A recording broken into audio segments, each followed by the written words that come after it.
I grimaced at the little kid-shaped warning sign as I pulled through the neighborhood. Caution. Children at play. It was the middle of the morning. There certainly weren't any kids playing out right now. They ringed in the little memorial on the sidewalk, the kid's picture smiling happily out from a small collection of candles and flowers, and they seemed to watch me as I drove past. There seemed to be a lot more of them than usual, but after the accident, I suppose there probably would be. There was a crossing guard over by the school, directing traffic and looking sideways at cars going a little too fast. That was normal. The crossing guard was always there, but she was a little more present these days than usual. I didn't pay her a lot of mind, just slowing down and waiting my turn so I could head off to work. She stared at me a little longer than usual today, squinted at my car before finally clearing the road, and I bumped my hand against the steering wheel as I watched her move away from the school. The parade of caution signs went on, and when I finally turned onto the main thoroughfare, I breathed a sigh of relief. The accident had been about a month ago, but everyone on Barclay Street was still on high alert. About a month ago, a kid named Wallaby Nettles had been hit in the evening hours, just before sunset. The driver of the car had never been found, and it was considered to be a great tragedy in the community. No one had seen it happen. Nobody's Ring doorbell camera had picked up what the car looked like. No neighborhood watch had caught a glimpse of the accident. And they were still offering a cash reward for information on the driver. The accident was never far from my mind. I thought about it every time I drove down Barclay Street. The thought of that poor kid as he lay in the road and breathed his last breath was sickening. But there was nothing that could be done about it now. He was dead. No amount of little plastic signs or crossing guards were going to bring him back. I went through the gate at the parking garage and got to my desk before the boss came around to give his morning pep talk. It was the usual crap about synergy and team spirit and whatever new buzzwords they were trying out this month. He had gotten to the end, and I expected that he would tell us all to be productive and get back to work. But he clapped his hands instead like he'd forgotten something. There's a jar coming around for the Wallaby Nettles Memorial Bench. However much you can give would be very appreciated. They're going floor to floor to see which office can raise the most money. Most of the managers in the building have agreed that whichever floor raises the most will have some kind of special lunch next week. I'll be more than happy to accept ideas for the special lunch when we outraise Borgman on the 4th floor. Borgman was a rival cable and internet company that had moved in purely to spite us. At least, that was what my manager believed. As the day began, I started opening up help tickets and managing tech budgets. I worked IT for the building, and believe it or not, it's pretty difficult to keep 25 computers running when most of your coworkers are boomers or young kids that just want to sit on YouTube and sketchy websites all day. The boomers accounted for about 35% of our overall problems, clicking on any email they got and opening any attachment that happened to be with it. The kids made up about 45%, though they would have told you that they were more tech-savvy than the dinosaurs they worked with. Most of them just went places they weren't supposed to, getting around the firewall in one way or another, and every time I told the boss about it, he told me to put an extra log on the firewall, as if it was the funniest thing he had ever said. The rest of it was purely the boss, who did whatever he wanted on the internet, and usually hooked all kinds of viruses because of it. I hated having to do tech support for a place like this, but it paid the bills, and I couldn't really complain. I'd expected an email from Doris telling me how her computer wouldn't turn on, even though it was usually just adjusting a wire on the back of her monitor. But all my emails today seem to be about this memorial fundraiser for Wallaby Nettles. It was the first day that we were doing it. It was unnecessary to send quite that many emails. I began to delete them, and I noticed that more were appearing. 4, 5, 6, as many as 12 before I finally closed out of Outlook and tried to get my breathing under control. I'd only glanced at the last one, and I'd read the words, "How could you?" before I decided that enough was enough. I had my head down, trying to get my breathing under control, and that's when a sharp metallic sound burst into my left ear. I jumped like someone had hit me with a live wire, and when I looked up, I saw it was only Trevor, holding a can full of change. "Got any spare change?" I'd figured Geek Squad would be good for at least a couple of bucks. I don't think Trevor ever bothered to learn my name. He always just calls me Geek Squad, and I'd heard some of the other people around the office picking it up. That's all I was to these people. A way to keep their computers going and their phones calling so they could continue to make sales and sign new customers and contracts. It made my blood boil sometimes, but I guess they weren't far from wrong. That's all I really was. Just tech support. I put a $5 in there, and Trevor tipped an invisible hat and walked off to shake his can at someone else. Trevor had clearly peaked in high school. He still wore his Letterman jacket when the weather was cold, still swept his hair back into that quarterback ruffle of blonde locks, still called everybody sport or buddy, depending on how much he respected them. He didn't respect me at all. I was a nerd, so I got a derogatory nickname and a certain amount of ribbing. I looked back when my computer made a noise and saw that I had 150 unanswered emails about the Wallaby Nettles Memorial Fundraiser. I opened Outlook, prepared to email somebody that they needed to take me off of the email tree, but what I found instead were 3 or 4 very normal emails about computer issues or viruses or phishing schemes. I spent the rest of the morning fixing things and updating systems and keeping people from frying the network, and when 12:30 finally rolled around, I decided it might be time for a little lunch.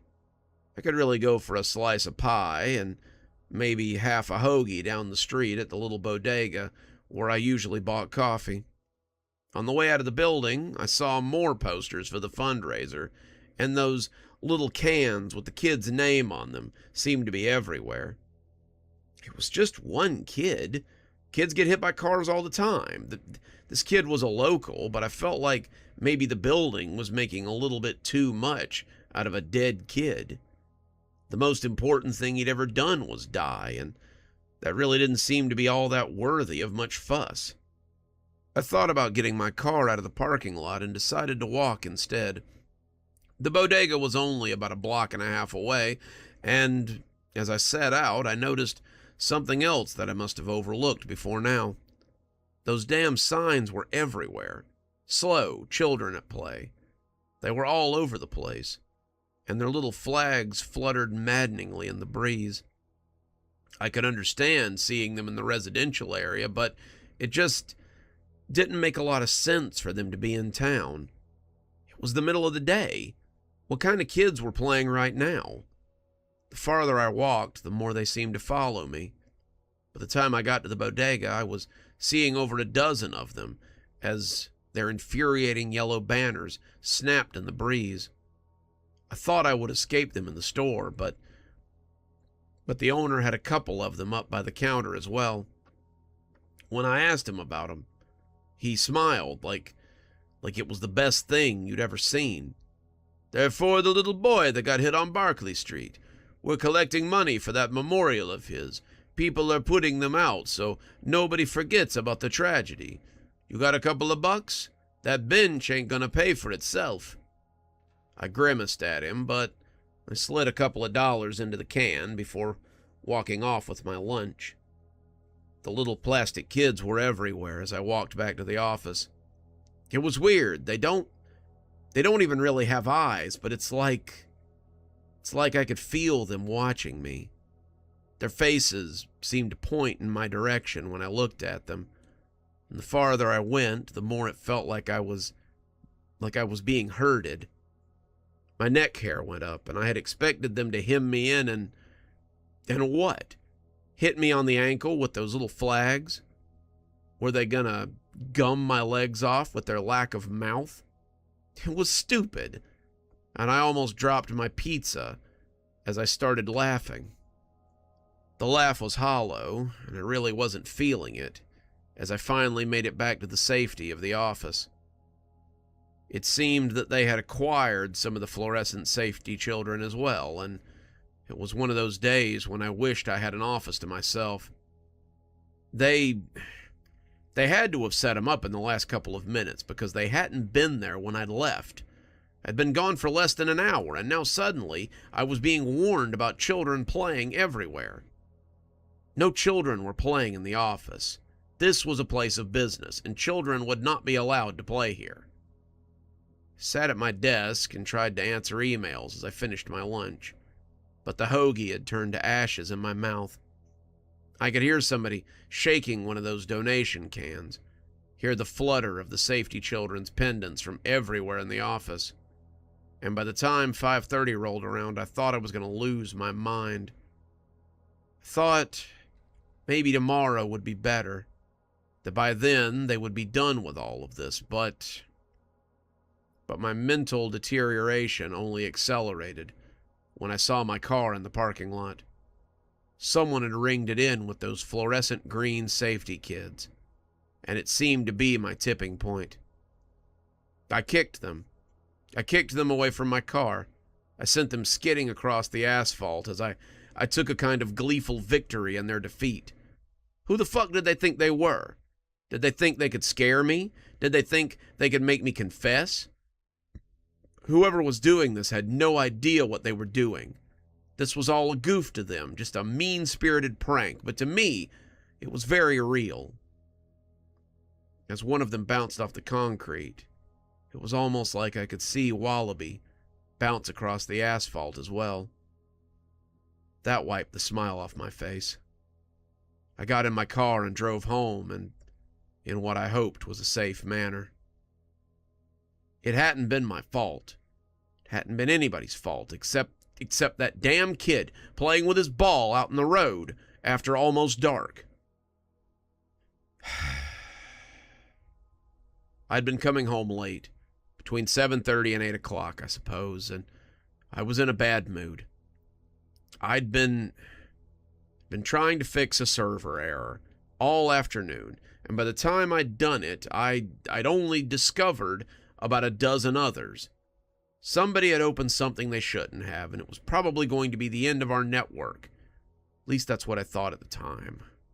My mind had been racing as I tried to figure out what to do, and when the kid had come out into the road, I hadn't even seen him. He was just a big, unfortunate kid who had run out after a ball and never came back to the sidewalk again. When I had hit him, I thought it was a dog. I thought I'd just hit somebody's dog, but when I saw it was a kid in a Skylanders t-shirt and a pair of shorts that didn't even come up to his knees, I knew my goose was cooked. I kept praying that he would get up, praying that he would sit up and just start crying, but he just lay there in the muddy beams of my headlights and continued to be very unresponsive. I could already see how my life would fall apart. I'd be taken to jail. I'd be found guilty. I'd be sent to prison. I'd be there forever. I'd die in prison. I'd die in prison. I'd die in prison. It all flashed before my eyes in a matter of seconds. Before I could stop myself, I was pulling away and driving home like I didn't have a kid-shaped dent in the front of my car.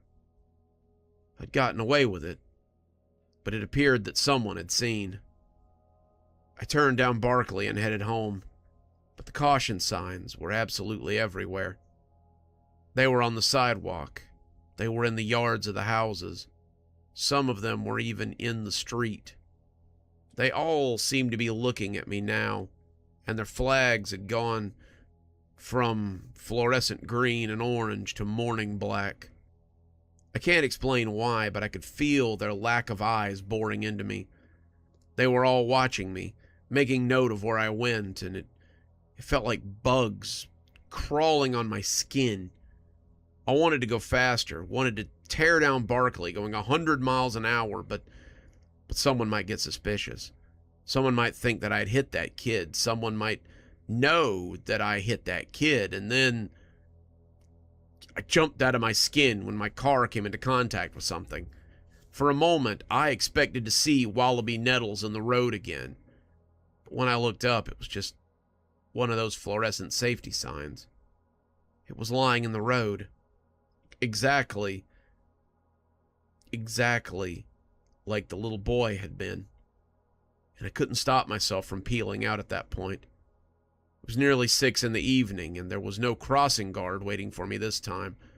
I drove past the school as my entire world seemed to be contained within the eyes of those plastic safety children. I felt my foot hit the floor, and the speedometer rose to 55, then to 65, finally to 80 miles an hour.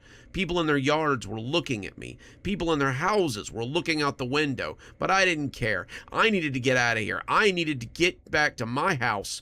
If I made it home, I swore I would never turn down Barkley ever again. I was a soft bump as I hit another one of those plastic caution kids. Then a loud one as I hit a whole row of them. I slammed on the brakes, skidding on the pavement, and for a moment, I could see a whole baseball game of kids laid out in the road. For a moment, I could see gloves and bats and kids with their caps turned backward. For a moment, I could see them all lying out bleeding and just waiting to be found, just like Wallaby Nettles. Then I took another look and saw it was just a bunch of those safety kids that someone had settled a little too close to the road. I turned off Barkley a few minutes later, but the fluorescent safety signs just kept following me. When I got to my apartment, they were all over the front lawn of the complex. As I walked up to my apartment, I could see the signs with the kid's face staring out of them. When I got to my apartment, I hadn't even gotten to the door before I realized someone had surrounded my front walk with more of those damn signs. They were the kind with the black flags, the kind with the two intent eyes of the eyeless children. And it took everything I had not to kick them all down the hall and give myself away. I'm sitting in my apartment now trying to relax, but it's impossible. I don't know how much more of this I can take. I don't know how much more I can be haunted by the ghosts or the memories or whatever they are, but I know one thing for sure. Well, two things, I suppose. One, I'm never driving down Barkley again. Two, if these fluorescent kids keep following me, I'm going to turn myself in. I simply can't live with them or the guilt anymore. Nighttime seems to be the only time I have to do anything. I work from 3 to 11, and I usually sleep from 7 to 2, getting up just in time to go back to work. I've always been a bit of a night owl, so if I'm not working overtime, I'm usually sitting up, doing laundry, or watching TV. Thank goodness my town always seems to have a 24-hour laundromat or an all-night grocery store. I wouldn't get anything done if it wasn't for people willing to stay up late to accommodate folks like me. Both were right down the road from my apartment, too, so once or twice a week I could usually be found sitting at the 24-hour laundromat and waiting for my clothes to get done. At least I could, up until the town closed down one of my favorites in favor of something newer. It had been a long week. I've had to work 3 or 4 back-to-back days of overtime, and there wasn't a clean work shirt left in the house. If I had to stay the next day, I was going to be in a real pickle, because there just wasn't anything left to wear. So, I lugged all my stuff down to the 24-hour laundromat, but I was in for a big surprise. Somehow, without me noticing it, they were under new management now. They had switched to a 23-hour laundromat, and the new sign glared at me in the dark as if proclaiming itself to be just that. The old wash tub had been a little dated, but it had worked just fine. This one looked industrial, soulless, and just about as empty as it could be. It was after midnight. I wasn't sure which hour it was that they weren't open, but I decided to go ahead and get my laundry done before they shut down for the night.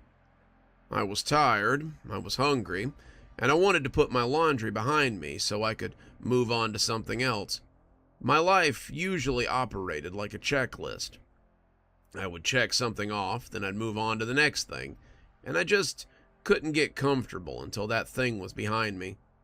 So, I came in, got my quarters, loaded the machine with the bag and a half of dirty laundry that I had, and just kinda sat down to relax. The machines were moving, but no one seemed to be around to attend them. I sat on a plastic bench and watched as the drums spun and the lights crackled. I began to get sleepy. It had been a long week, like I said, and I've been working a lot of overtime, and my sleep schedule was mostly in tatters. I didn't really want to sleep in public. It wasn't something I usually did, but it was hard to ignore the gentle sound of the machine as the clothes were sloshed and the music played overhead. It was the soft kind of music that you usually hear in elevators or grocery stores. Between the music and the background, I was powerless to keep my eyes open. I don't remember what time it was when I closed them, but when I opened them again, I was still sitting on that bench, but I don't think I was in the same laundromat. It looked like the same laundromat. The machines were the same, the music was the same, the lights still crackled in the same way, but somewhere in my mind I knew it was not the same place. The washing machine in front of me kept chugging along as it cleaned my clothes, but I wasn't sure that they were my clothes anymore. I looked around, and suddenly I realized the building was much larger than I thought it was. There were columns of machines, but long rows that went on and on forever. The store dipped and rose as the machines followed suit, and I wondered if I was dreaming, or maybe if I'd slipped into some parallel dimension as I slumbered. Something hit the glass in front of the machine that I was sitting in front of, and I jumped as I turned back to see what had made the sound. Inside the machine was a large black head that seemed to be made of tar. I couldn't tell if it was made of tar or if it was just badly burned, but the only thing I could really make out was the bulbous nose, the grinning mouth full of very large teeth, and its eyeless pits that seemed to stare at me. It was rolling along with the laundry, bumping against the glass now and again, and when the cycle ended and the machine buzzed, the front of the machine suddenly came open, and a shower of dirty black water came with it. The head plopped onto the floor, and I could swear it was crawling up on its neck to look at me.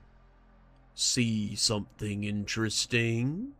It gurgled at me, and then it began to laugh, and laundry soap and water began to pour out of its mouth and nose. I was up and scooting away from it by then, trying to put as much distance between it and myself as I could, but then something began to grow out of the neck. It made itself a body out of the same black skin that seemed to cover its face, and it led me to believe that it was tar instead of burns. A body began to form, and legs and arms grew from it. The creature had 2 legs, but I could see as many as 6 arms sprouting from the torso. They didn't grow in like normal arms either. They were in the middle of the body. 2 of them were near the legs, and 2 more grew directly out of the back and folded over the top of it like strange branches. "Looks like you could use a wash yourself," it bellowed, laughing again as it slapped its wet feet against the ground and came after me. I turned and ran down the endless corridor of washing machines, hearing its laughter and its bare feet as it charged behind me. I didn't know where to go, and my only option seemed to be forward. As I said, the floor dipped and rose as we went, and I could see other washing machines burst open as they poured out their own bounty of inky black water. They were making the floor terribly slippery, and I managed to catch hold of one of them before I could go down. I glanced over my shoulder, expecting to see him right behind me, but he seemed to be having trouble finding purchase as well. His feet were slipping and sliding through the soapy water, the creature making an odd noise as it tried to balance itself. "Whoa," it would say, as it tried to find its footing. "Whoa, whoa, whoa." It finally found its balance, and then it took a single step and fell on its face. I almost laughed. It would have been funny under any other circumstances, but when those 6 arms grabbed hold of the ground and it began to scuttle at me like a strange bug, I started running again. "You can't outrun me," it said with a laugh. "I've got a leg up on you. Or maybe a hand up." It laughed again at its own joke, and now I was slipping and sliding on the soapy floor as I tried to escape it. The hands didn't seem to have the same problem the feet had had, and it was gaining quickly as I tried to escape it. An idea occurred to me, and suddenly I pushed myself left as I vaulted over the small barrier of washing machines. I went over and on to the next machine, and when I touched down on the other side, I found that the ground was dry, and I could walk easily enough. I expected that the creature would jump up onto the washing machines, but all I could hear was the splashing of the machines as they pushed out the water inside of them. I didn't know what I was going to do.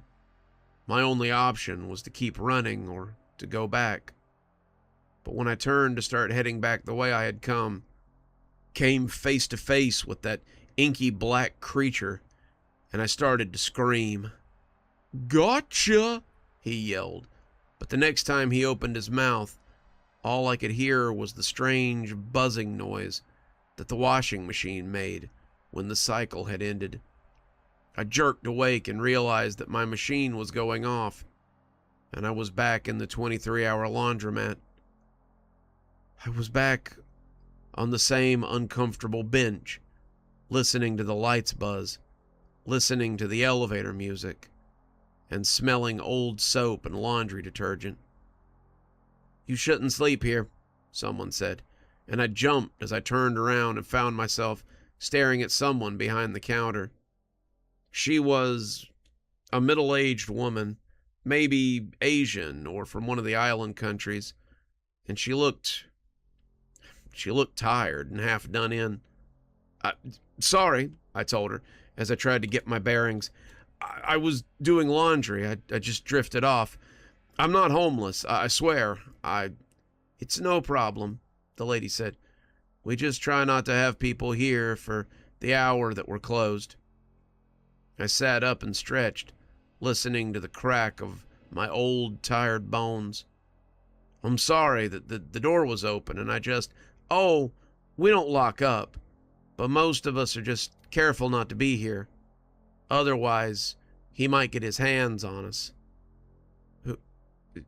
Who? I asked, swapping my clothes from the washer to the dryer. The woman said a name then, something hard to pronounce and harder to hear, and it hurt my ears just listening to it. Is he the owner? Oh no, he's a creature from back home. He's followed my family for a long time, and he only seems to come out in dreams. I wanted to tell her to stop. Wanted to tell her not to go on. But I was enthralled by the story and unable to look away. He whispers, he croons, and soon you're asleep. Then he gets you, and he drags you away. If he gets you in your sleep, he gets you forever. What's he look like? I asked, sounding small and unsure. He's made of mud and earth, of tar and rubber, and he has legs like an insect.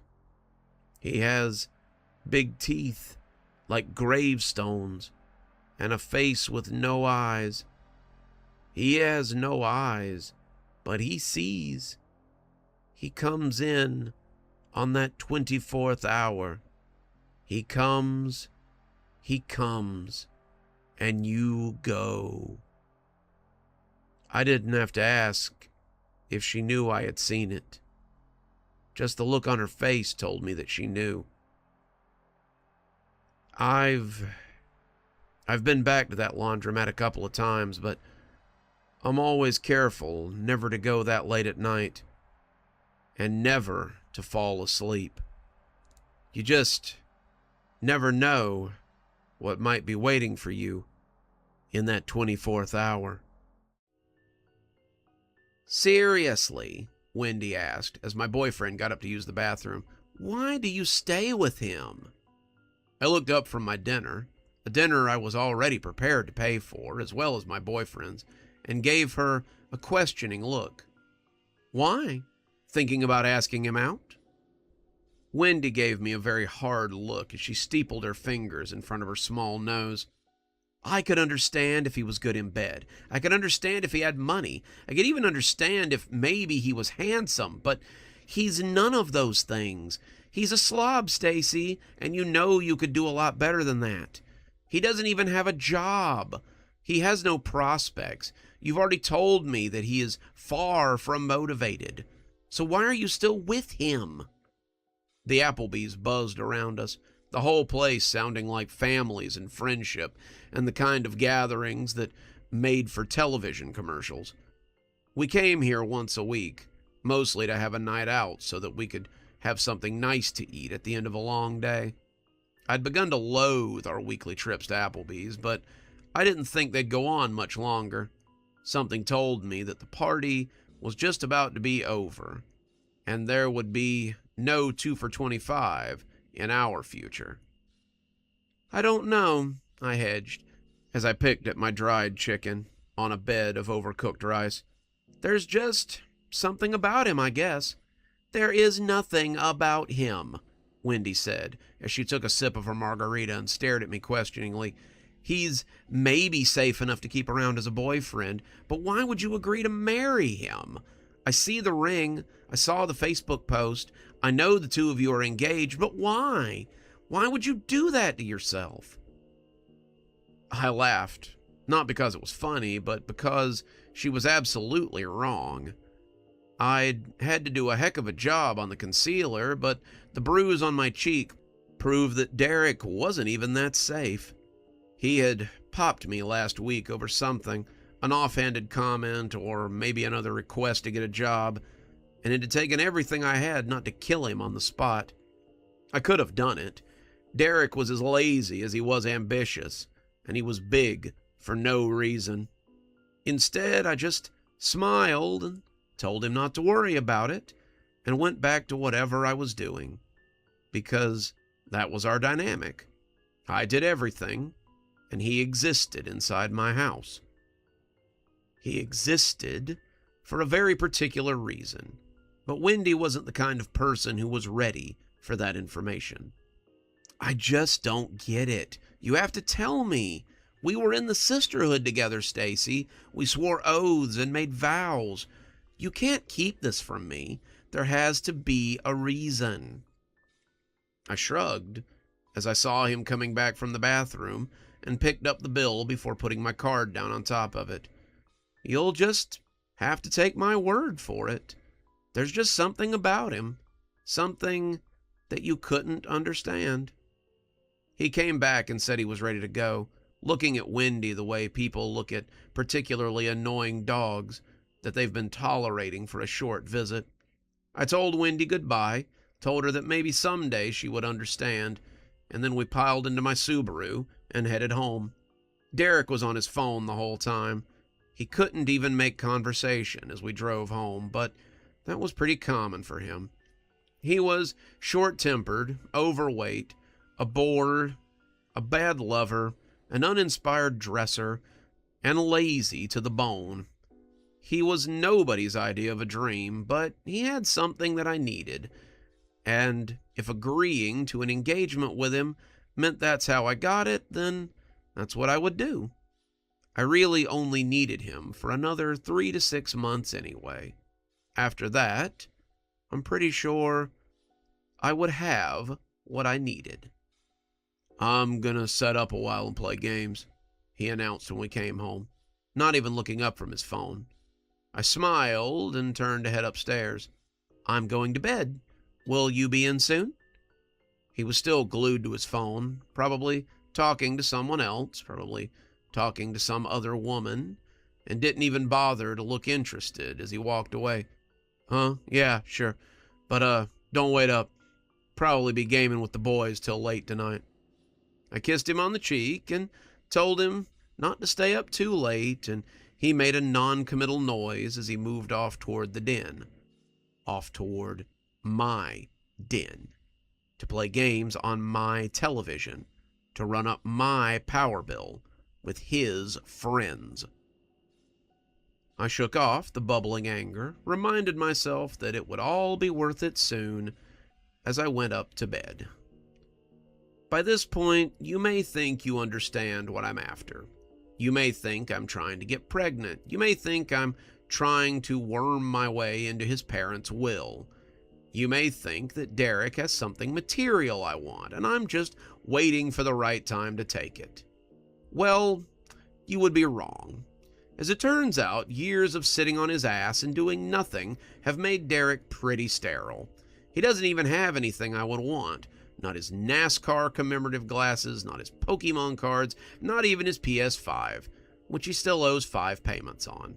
His parents are even less ambitious than he is, and I'm pretty sure their trailer wouldn't even make the down payment on a new car if I were to sell it. No, the only thing Derek has is something that he gives me after the lights go out. Something he gives me after we've gone to bed for the night, and he's snug on his pillow and asleep beneath the comforter. It's something only he can give me, something only he has, and it's something I want very desperately. I waited in bed for him, dutiful as any wife. I knew it would be a while, knew he would likely keep me up until the sun was pink on the horizon, but it didn't matter. I would wait for days if I had to. I didn't have much of a choice. Derek and I had met on Tinder, and I had intended to use him for something very different. Most men on Tinder only want one thing, but some of us ladies are also only interested in one particular thing. I had made certain that Derek was the kind of man that wouldn't be missed, the kind of man that no one would come looking for if he didn't call for a couple of weeks. I made sure that by the time someone missed him, I would be far enough away from the situation that no one would come looking for him, or me. The profile I had made was fake. All the pictures were fake, but they were just close enough to the way I actually looked that I could pass for the person without too much effort. He had insisted that I pay for our first date. He had insisted that we go home together on our first date. And all of these things were fine with me. Blood magic is always easier when it's cast inside the home. And if Derek wanted to go out somewhere comfortable with his belly empty and his loins sated, then that was just fine with me. I was coming out of the bathroom, ready to get started as he snoozed on the mattress he had laid on the floor, and that was when I heard it. From the depths of sleep, Derek began speaking something in an unknown language that I was only vaguely familiar with. He said it confidently, as if he were reciting it from memory, and the knife slipped from my hand as I realized exactly what it was. It was something ancient, something dark, something I'd only heard about from people old enough to remember the turn of the century. Derek was reciting the awakening of McGhee, the calling of an ancient being beyond time and space. The language was a strange mixture of Sumerian and Latin, and something far older than both. It's about a being who could destroy a species, who can rend a planet in twain, and who could enslave the mind of everyone who saw it. Such a thing was beyond even my knowledge, and I've studied a good number of things. I began writing it down, wanting to get all of it, and realized that what I had might be the only copy in existence. He woke up at some point and saw me sitting there with a notebook and asked what I was doing, and when I told him I was watching him sleep, he seemed pleased with that. I took the notes to someone a little more knowledgeable than I was the next day, and he told me that what I had was indeed authentic. He warned me not to look too closely into it. Something like this could end the world, would be the start of a cataclysm, but I knew that such a thing held a great deal of power, and I wanted it all.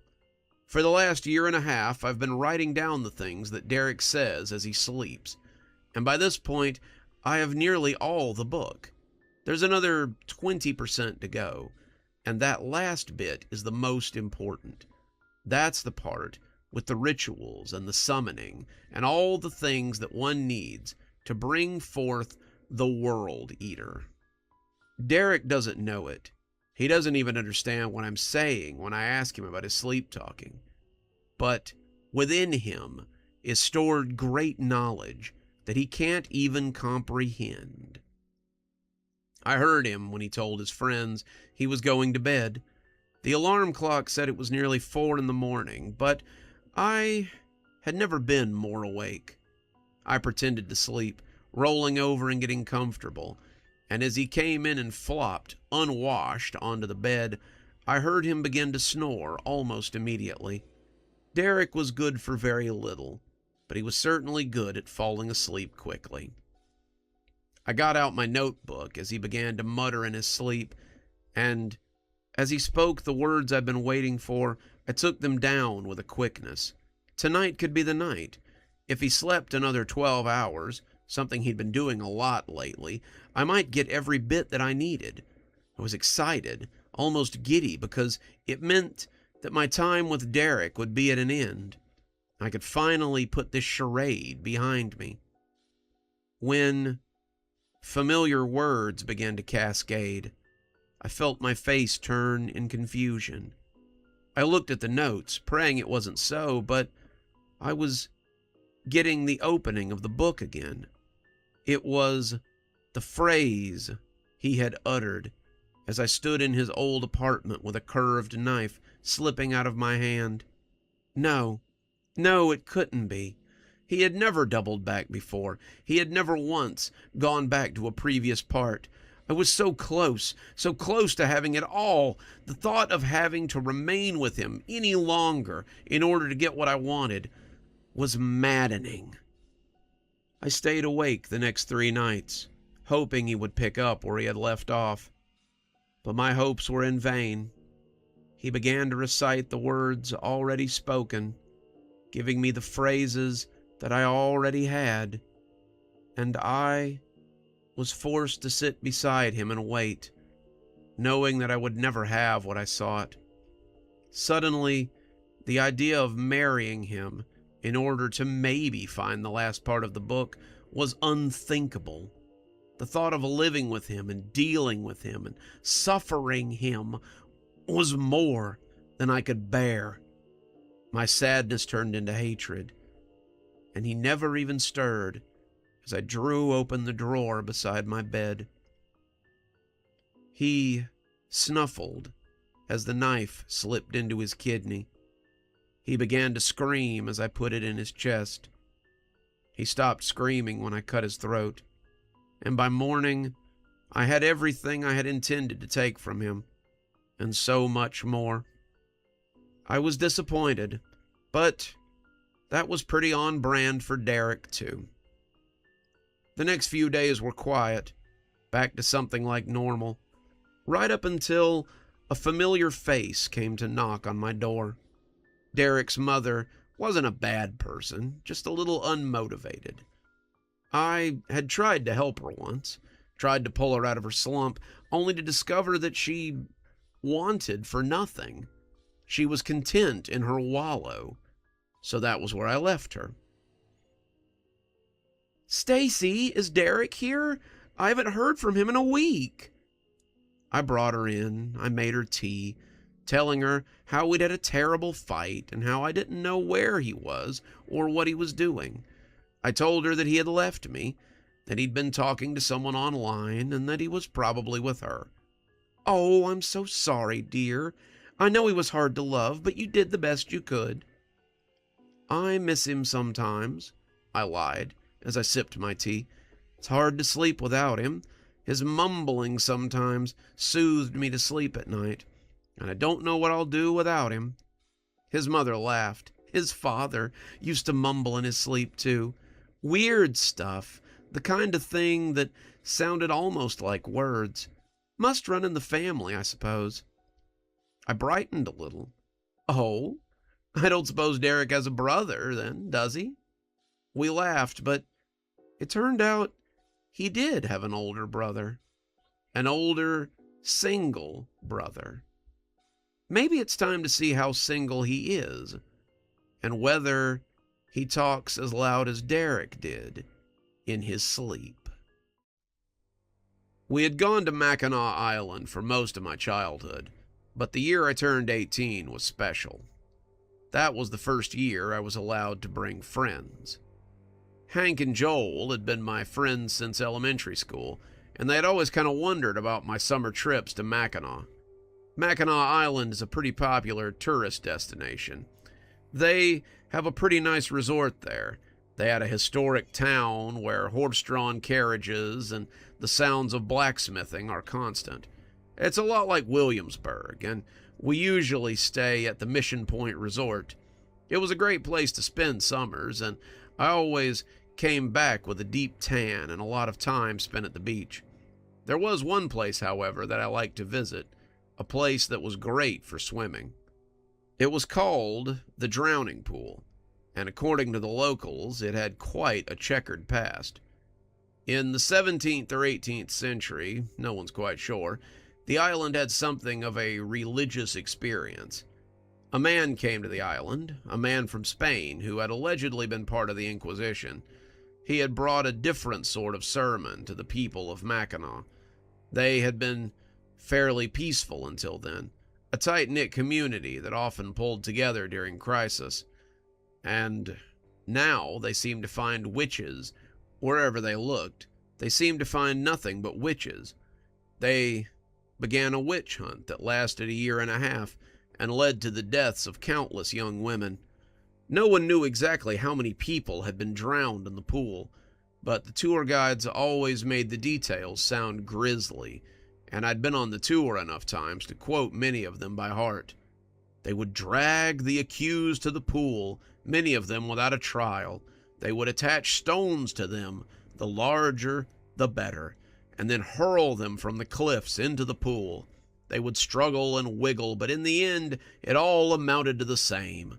They would sink to the bottom, where their bodies would lie forevermore.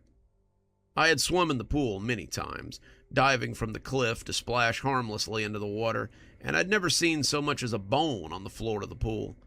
Still, There was another hard, fast rule the tour guide always hammered home, a rule that no one broke. You don't swim in the drowning pool after dark. It was a rule that I'd always followed, too. I'd been to the pool at night. It was beautiful under the moon, but I'd never dared to swim. Honestly, I was too chicken when it came right down to it. I finally worked up the courage one year, even put my feet in the water and prepared to slip in, but I just couldn't find the nerve. I sat there for a good 10 minutes, my feet dangling in the cold water, but in the end, I walked back to the resort, shivering, my leg hair standing on end. It was a long walk, and I didn't go back there for the rest of the summer. My friends had spent years hearing about it, and they were very interested to see it. I've been researching it on the internet, and they say that if you swim at night, you can feel the hands of the people who were drowned there against your feet, Joel said, as we rode over on the ferry. Creepy, Hank said, as we talked quietly amongst ourselves. My mom was on her laptop, closing out some last-minute deal before she shut the computer down for 8 days of relaxation. Dad was talking with his stockbroker, something he wouldn't stop doing the whole time we were there, but he would probably go from being on the phone 18 hours a day to being on it 2 or 3. Dad was one of those guys that didn't like to leave his money unattended, and he would bother the poor guy a couple of times a day to see how the market was doing, even when he was supposed to be relaxing. These vacations were one of the few times I really got to see my parents interact with each other, and one of the only times they did more than ask precursory questions about how I was. I looked forward to them. It was nice to feel like a family, and I would definitely miss it when I went to college. I had been planning to go to Florida State the year after I graduated, but it was something I'd have to put a hold on. I had to put a lot of things on hold after that trip. As the island came into view, I took them out on the deck of the ferry, and they were excited as they watched the shore get closer and closer. Joel and Hank were from middle-income families, and both of them were lucky to get a vacation every couple of years. My parents had enough money to take a couple of extra kids with them, and their parents had been ecstatic at the thought of their kids getting to spend a vacation with my family. My parents didn't skimp on food or entertainment, so they knew they'd have a great time and make some memories that they couldn't usually provide for them. We didn't make it to the drowning pool the first day. My mom liked to tour the quaint little village that was more tourist trap than anything. The guys had never seen it, so we had a lot of fun exploring the town and watching the shows and looking at the displays. Like I said, it was a lot like Williamsburg, but I noticed there wasn't a lot in the town about the witch trials that framed my favorite attraction. Nowhere had they mentioned the drowning pool, or accusing people of witchcraft, or this mysterious preacher who had come from afar. It was almost as if they were a little bit ashamed of what had gone on, and who could blame them? I'm sure a lot of people would love to simply scrub the darker parts of their history away and put on a bright, shiny face for the tourists. On the second day, we did go to the drowning pool, but it was during the daytime. My mom had reiterated a few times that we weren't to go swimming at night, especially not around that little lake near the mission. I think she had overheard some of our talk and realized that we meant to go swimming at night in the drowning pool, and she was hoping to head us off before we got serious. Mom didn't believe in superstition, but she didn't want us to get in trouble either and not be able to come back for vacations again. The resort was Mom's getaway from the office, and she liked her vacations quite a bit. Dad didn't say anything about it to us, probably because he hadn't even noticed. He was on his phone a lot more than usual, some of his stocks fluctuating rapidly, and I noticed Mom shooting him dark looks more than a few times when he would walk away from something to yell at his stockbroker. I convinced Hank and Joel to jump off the rocks into the pool, and we had a splash fight and did a little bit of swimming as the sun beat down on us from overhead. They said the pool was pretty cool, reading the signs near the little dock about the witch trials, but as the sun began to set, my mom came out in the golf cart and told us it was time to come in. She looked a little bit annoyed to have to come all the way out here to get us, but as we walked up with our towels over our shoulders, Joel leaned in and whispered something to me. "We should give it a couple of days and then come try it at night. I bet your mom won't be expecting it, and I'd really like to see the place after dark." As it happened, we had to wait till the day before it was time to leave before we could get to the drowning pool after sunset. Dad was on the phone a lot of his money matters taking a nosedive, and he had to try to recoup what he could. Mom had had enough of him ignoring the family and had gone to bed with a bottle of rosé around 7:30. I put my ear to the door and could hear her snoring softly, and I decided that it was the best time we were going to get to go to the drowning pool. We put on our sweats, telling my dad we were going out to see an after-hours event, but I don't even think he heard us. He just waved his hand dismissively as he yelled at his stockbroker, and we headed out to the drowning pool. I'd only been there at night once before, but it was so different than it was in the daytime. We had a full moon overhead, something else I had never experienced, and when it hit the water, it seemed to make it shimmer in a strange way. The waves coming off of it made me think that there might be wind, but everything was placid as the night creatures tuned up around us. The backdrop of loons and crickets was a little strange. As we made our way to the water, it seemed to drink in the moonlight as it hit the surface. The sand at the bottom of the pool almost seemed to glow, and I was once again stopped in the shallows before I could go too deep. The whole place just seemed alien, unlike anything I'd ever seen, and it was surreal to come up upon something so magical looking. Hank seemed to have the same epiphany, but Joel was already shrugging out of his sweats as he splashed into the water. "Come on, guys, let's go see what all the fuss is about." "I don't know," Hank said. "It feels kind of like we shouldn't be here. Feels like maybe this place is out of bounds." "Well, of course it is," Joel said. "We aren't supposed to swim here after dark. Everybody knows that.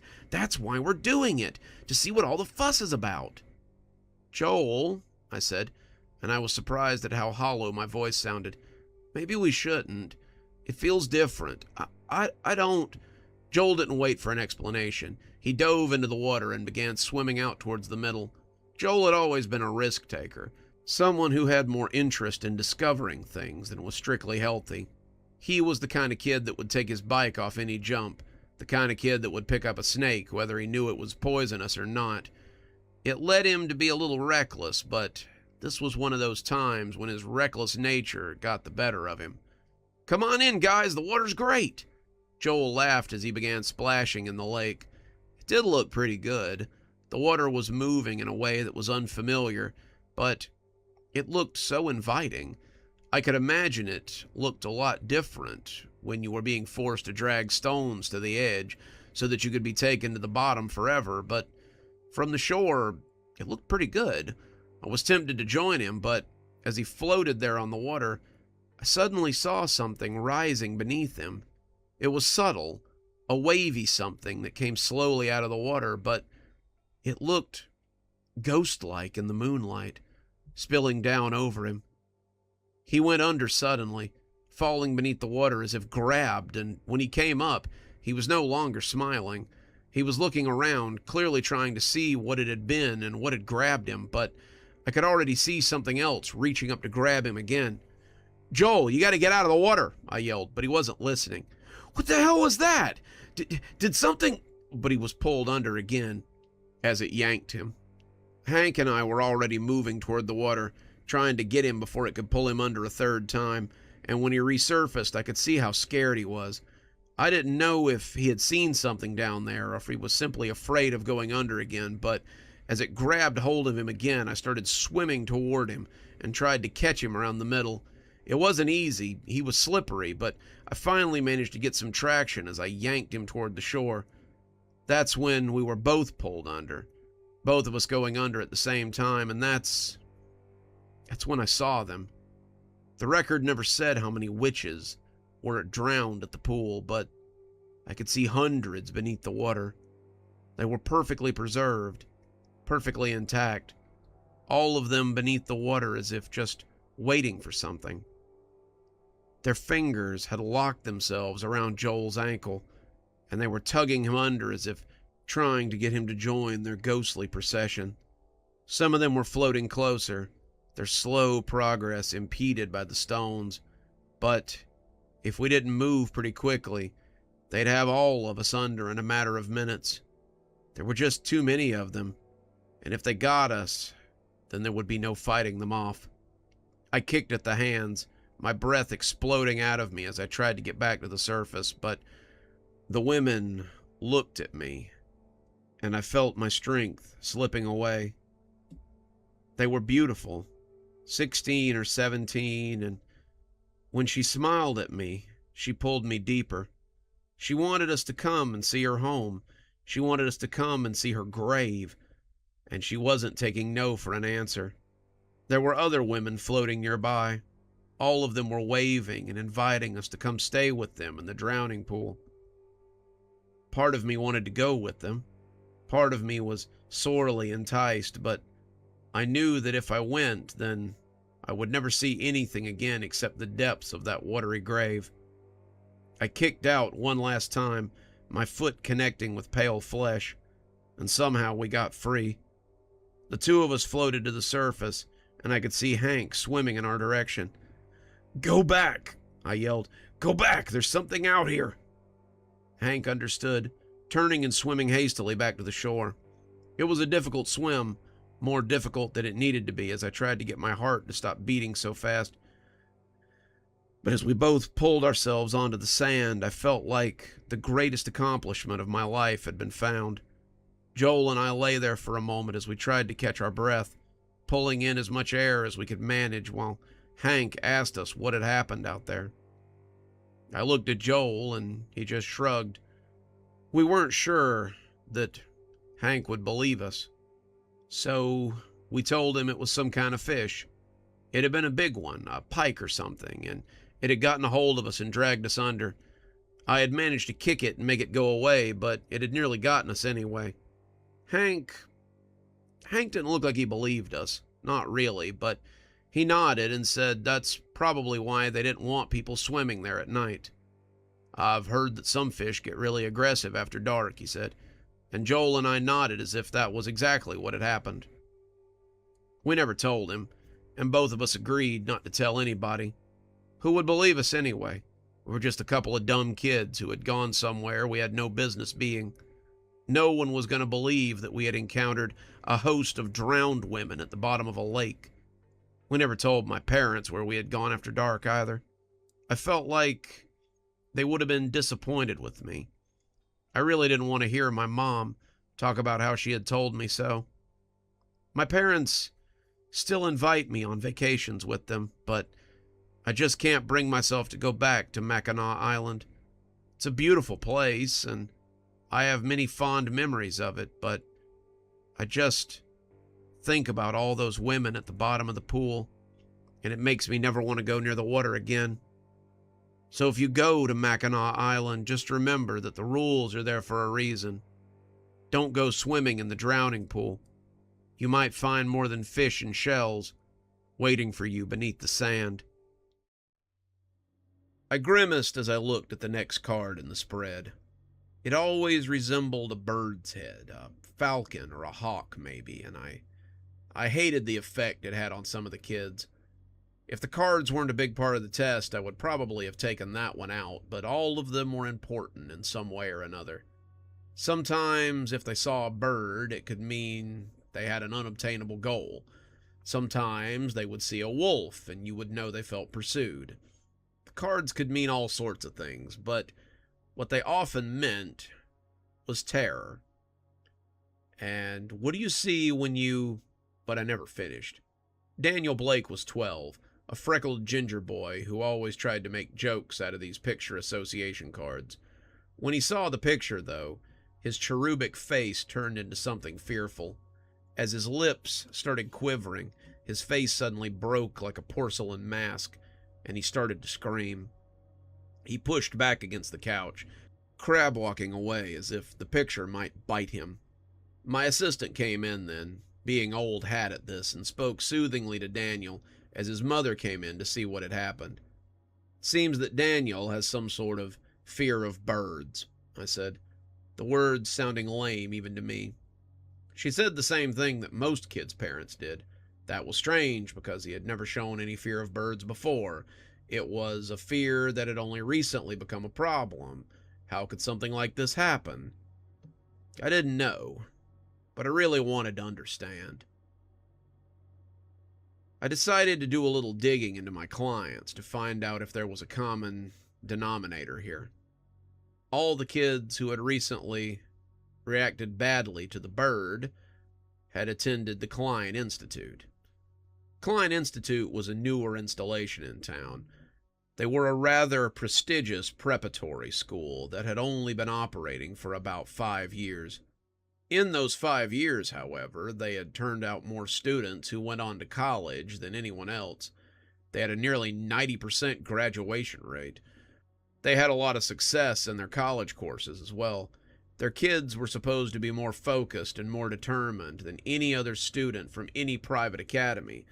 But there were also rumors about that 10% who didn't go on to end up in anything like a successful career. Some people talked about how the students who didn't graduate from Klein Institute ended up in therapy or in the mental ward.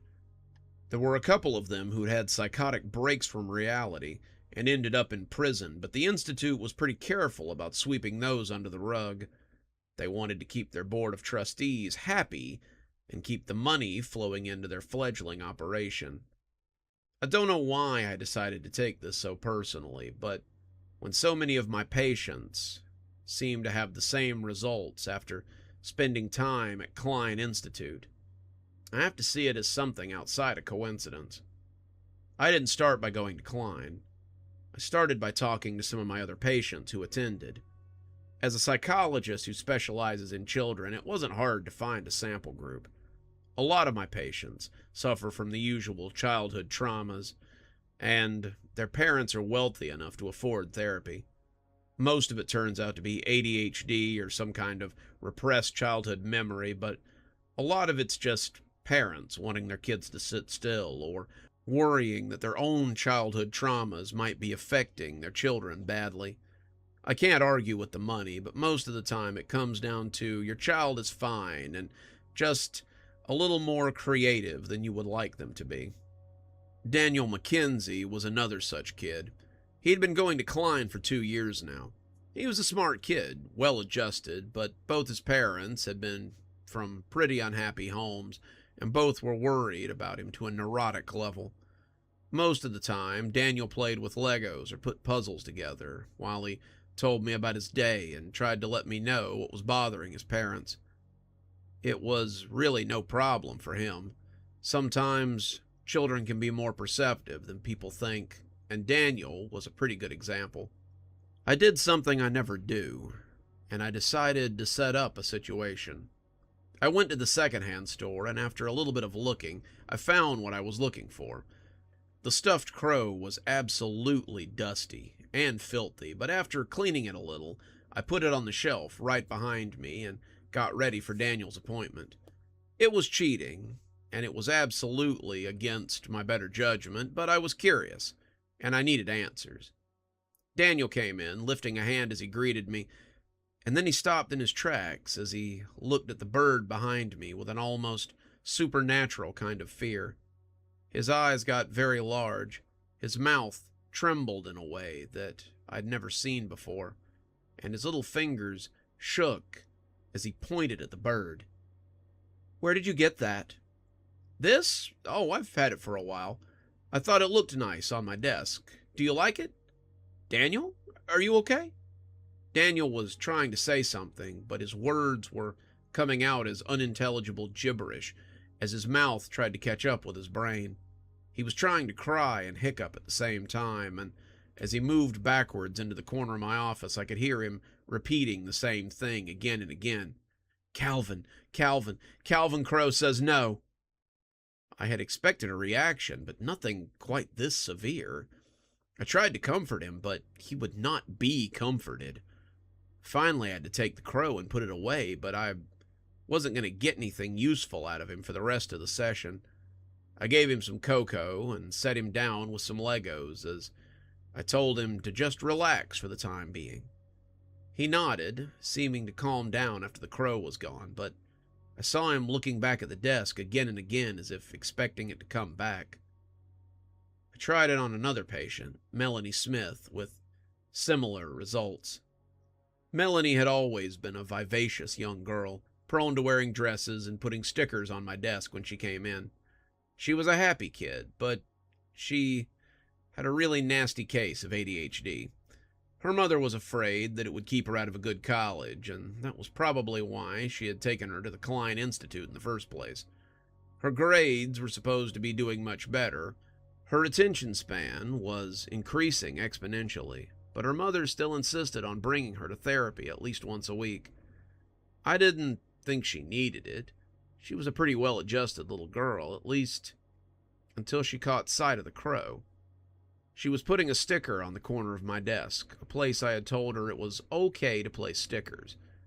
And then she tried to find a spot amongst her old stickers for a bright, smiling yellow sun. When she looked up and saw the crow and let out a scream that I thought was going to shatter my eardrums. She backed away from the desk in a hurry. She and the crow had been nearly nose to nose before she had even noticed it. And as she put herself at the same corner that Daniel had occupied a few days ago, she began to gibber the same phrase that he had. "Calvin Crow says no. Calvin Crow says no. Calvin Crow says no." I wanted to give her the same treatment that I'd given Daniel, but I couldn't back down now that I'd found another pattern. "Melanie, who's Calvin Crow? Why are you so afraid of him?" She stuttered and hiccuped for a few minutes, trying to get her thoughts together, and when I finally got anything intelligible out of her, it was hard to make out amidst the tears and the sobbing. "We have to listen to Calvin Crow. He'll get you if you don't. He'll take you away and you'll never come back, and your parents won't care because you are a failure. Parents don't want failures. Parents don't want kids who can't sit still. Parents want perfection, and Calvin Crow wants you to be perfect. If Calvin Crow says no, you have to listen. Calvin Crow tells you what you're doing that's not okay." She repeated that a few more times, but the notion was pretty easy to follow. I put the crow away in the storage closet. I knew where I had to go to get answers, and I was a little afraid of what I might find there. The Klein Institute is not a particularly welcoming place. It's a very severe-looking series of brick buildings that look like they were built 100 years ago. If I hadn't watched the construction of it myself, I might have been tempted to think as much. Whoever owned the school had the whole thing built over the course of 2 years, and the town had been stirred about whether it would be some kind of bed and breakfast or maybe a resort or something. They had all expected it to be a place where people would take wedding pictures or where they might put a golf course a little while later, but when the signs had begun going up about a preparatory academy, people had raised their eyebrows and wondered who would put that kind of money into something like that. The who was still a mystery, but I did get an appointment with the headmaster, a man named Darby Moorhead. Entering the school, I could see where some of the fears the children were feeling were coming from. The mascot for the school was a large black crow, though I guess it could have been a raven. There were posters up everywhere with little sayings on them that were chaperoned by the school's mascot, who, incidentally, was Calvin Crow. He was doing the things pictured in the posters, throwing away litter, or crossing the street after looking both ways, or obeying his parents, but he wasn't a smiling cartoon bird like so many other mascots you saw. He always looked very severe, very angry, and it was as if he was daring the students to disobey. Calvin Crow throws his garbage in the garbage can. Calvin Crow picks up after himself at lunch. Calvin Crow never questions his teachers. Calvin Crow is never late. That last one seemed more like a threat than anything. Mr. Moorhead sat in his office. an office filled with crow images and bird iconography. There were stuffed birds, there were posters of birds, and even the chair that he sat in seemed like it might be a large bird just sitting there and waiting to take flight. I noticed right away that some of these decor choices might not have been his. Mr. Moorhead looked very uncomfortable, constantly fidgeting and glancing around, and when I asked him about Calvin Crow, he almost seemed startled. Well, he's our school mascot. Calvin Crow teaches the kids how they should act and how they should behave. He's an integral part of the school. The children always act better when Calvin Crow is around. He smiled as he said it, but I got the feeling that the teachers acted differently around Calvin Crow as well. And who is Calvin Crow exactly? I asked suspiciously. I'm surprised you didn't see him. He roams the halls of the school and enforces discipline. He's everywhere, and he's always where you least expect it. Everything he said made me feel as if we were talking about a movie monster rather than a children's school mascot. Mr. Moorhead, I need to know why so many of my patients are afraid of this Calvin Crow. A lot of them have developed irrational fears of birds since coming to your school. It's not good for their mental health, and I need some explanation on why this is happening. Mr. Moorhead looked as if he meant to scoff at me, but it slipped off his face as he leaned in closer. He wanted to tell me something, a secret, I believed, and I leaned down as he glanced at the door to his office with real fear. Do yourself a favor and walk out now. Calvin Crow is not someone to be messed with. He runs the school with an iron fist, and he makes sure that the children grow up as they were meant to. He makes sure that all the children do as they are told, and if they don't, he fixes them. It's what the parents pay us for, and it's why the children are here. And what about the children who go crazy? What about the children who break with reality or become psychopathic? I asked as I tried to keep the edge out of my voice. He opened his mouth to say something, but then a look of profound terror came over him, and he sat back as he adjusted his tie and told me there was no cause to fear, and the students of Klein Institute would never have such a problem in the real world. He began to babble, almost making a kind of panicked small talk, and when I turned my head, I saw someone looming in the door of the office. Through the glass of the principal's office, I could see a large crow that was glaring at him with absolute hate in its eyes. It was clearly a costume, some sort of crow, but through the shadows of that glass, I can almost believe that it was an actual human-sized bird. He moved on, almost quick enough that I could believe I was seeing things, and when the headmaster shook my hand and told me to stay in touch if I needed any help, I thanked him and left. I was walking out when I saw the large crow at the end of the hallway. He was dressed in the school's colors, blue and black, but his eyes were a little too expressive for a costume. He glared at me as if I'd committed some kind of cardinal sin, and when he walked away, I felt a shudder of revulsion run through me. I don't know what's going on at the Klein Institute, but I feel that I have to keep digging. It may be none of my business, but the children will never be far from my mind if I don't find out what the terrible crow is doing to them. If I was going to get answers, I needed more information on what I was looking at first. I needed some answers to who or what Calvin Crow was. I started by asking some of my patients. I started with Melanie.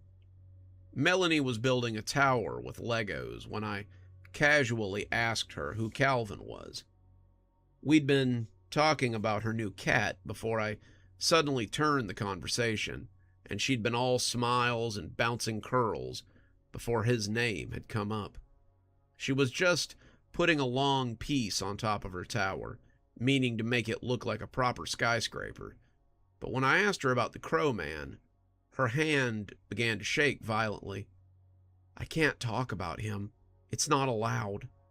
Says who? I asked, helping her guide the piece in as I stacked another one on top of it.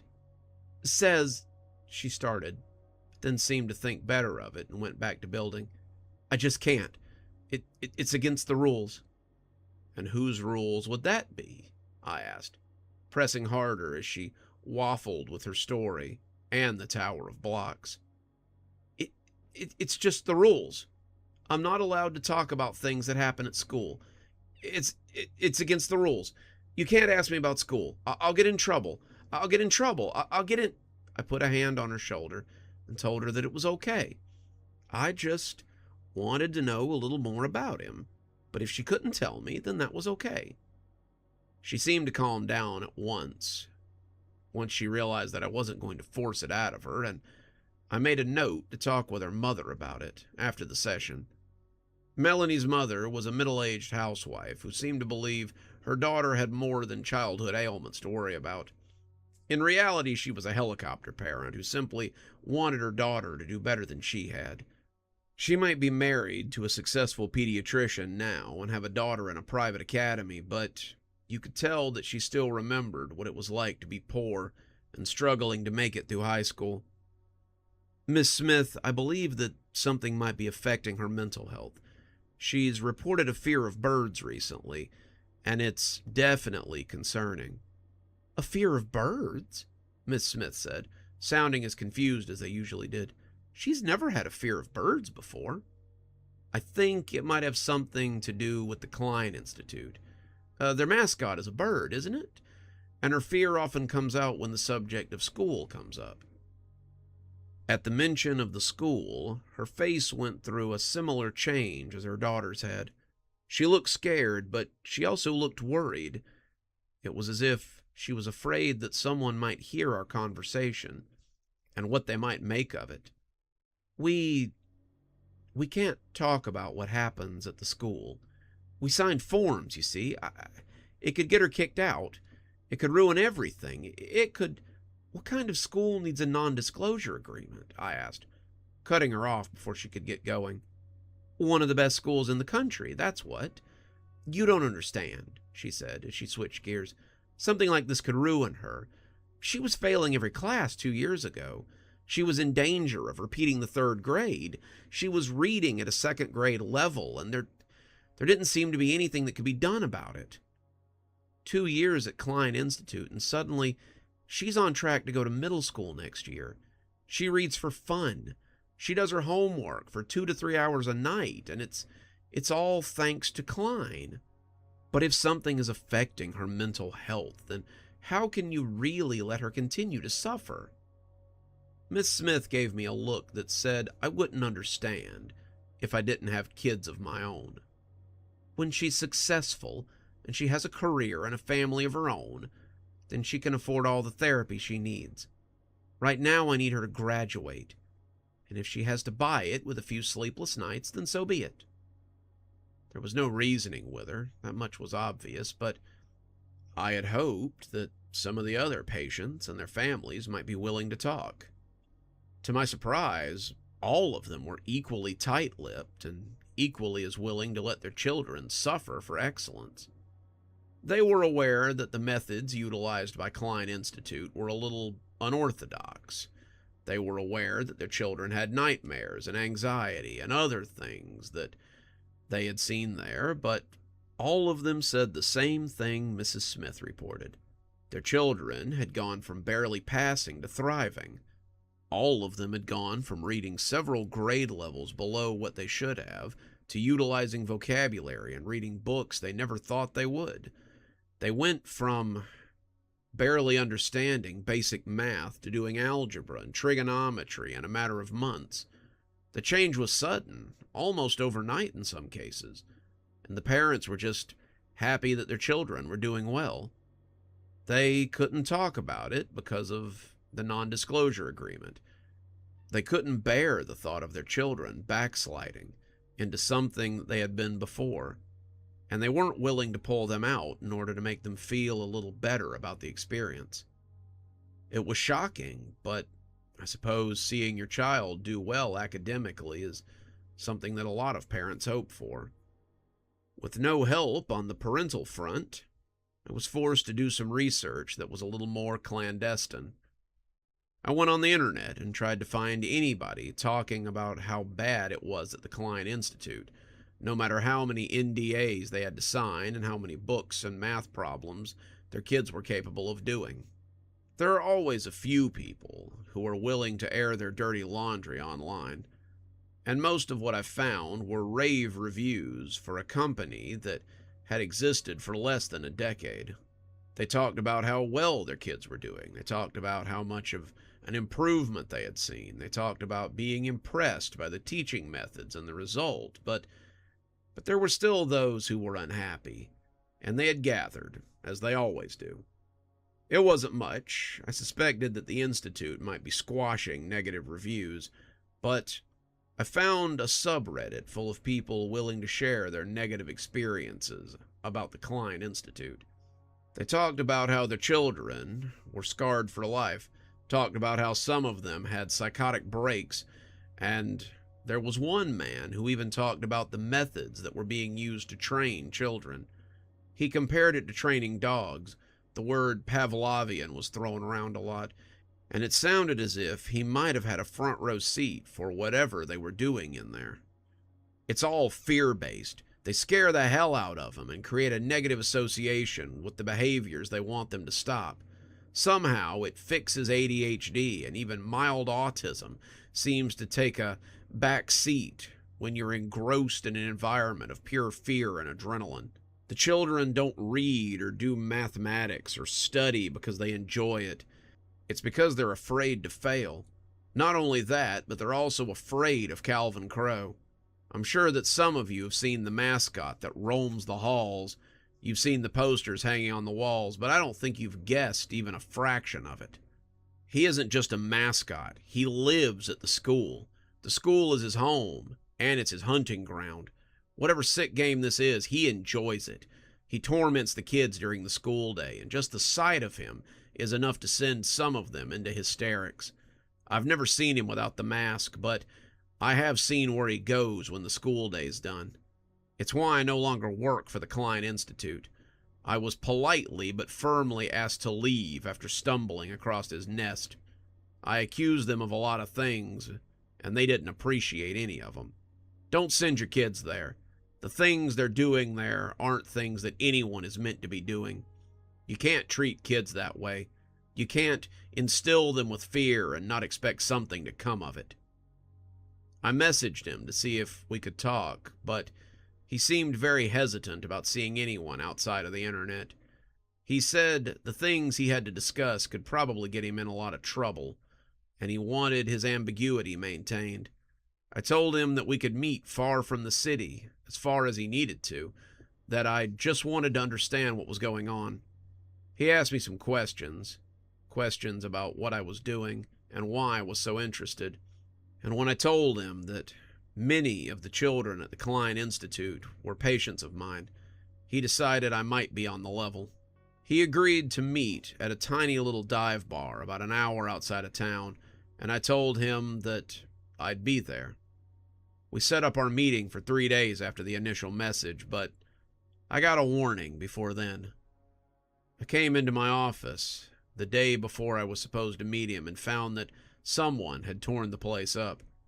Bookshelves were pushed over. There was a big rip in the couch, and Legos, blocks, and toys were scattered everywhere. Some of them were destroyed beyond repair, but many of them had just been thrown around in ways where it would have been inconvenient to pick them up. The lobby was untouched, and whoever had done it had had no interest in stealing my prescription pads or anything else from the office. It was all still there, all still very present and ruined. And one other thing was there that was a bigger warning than anything else.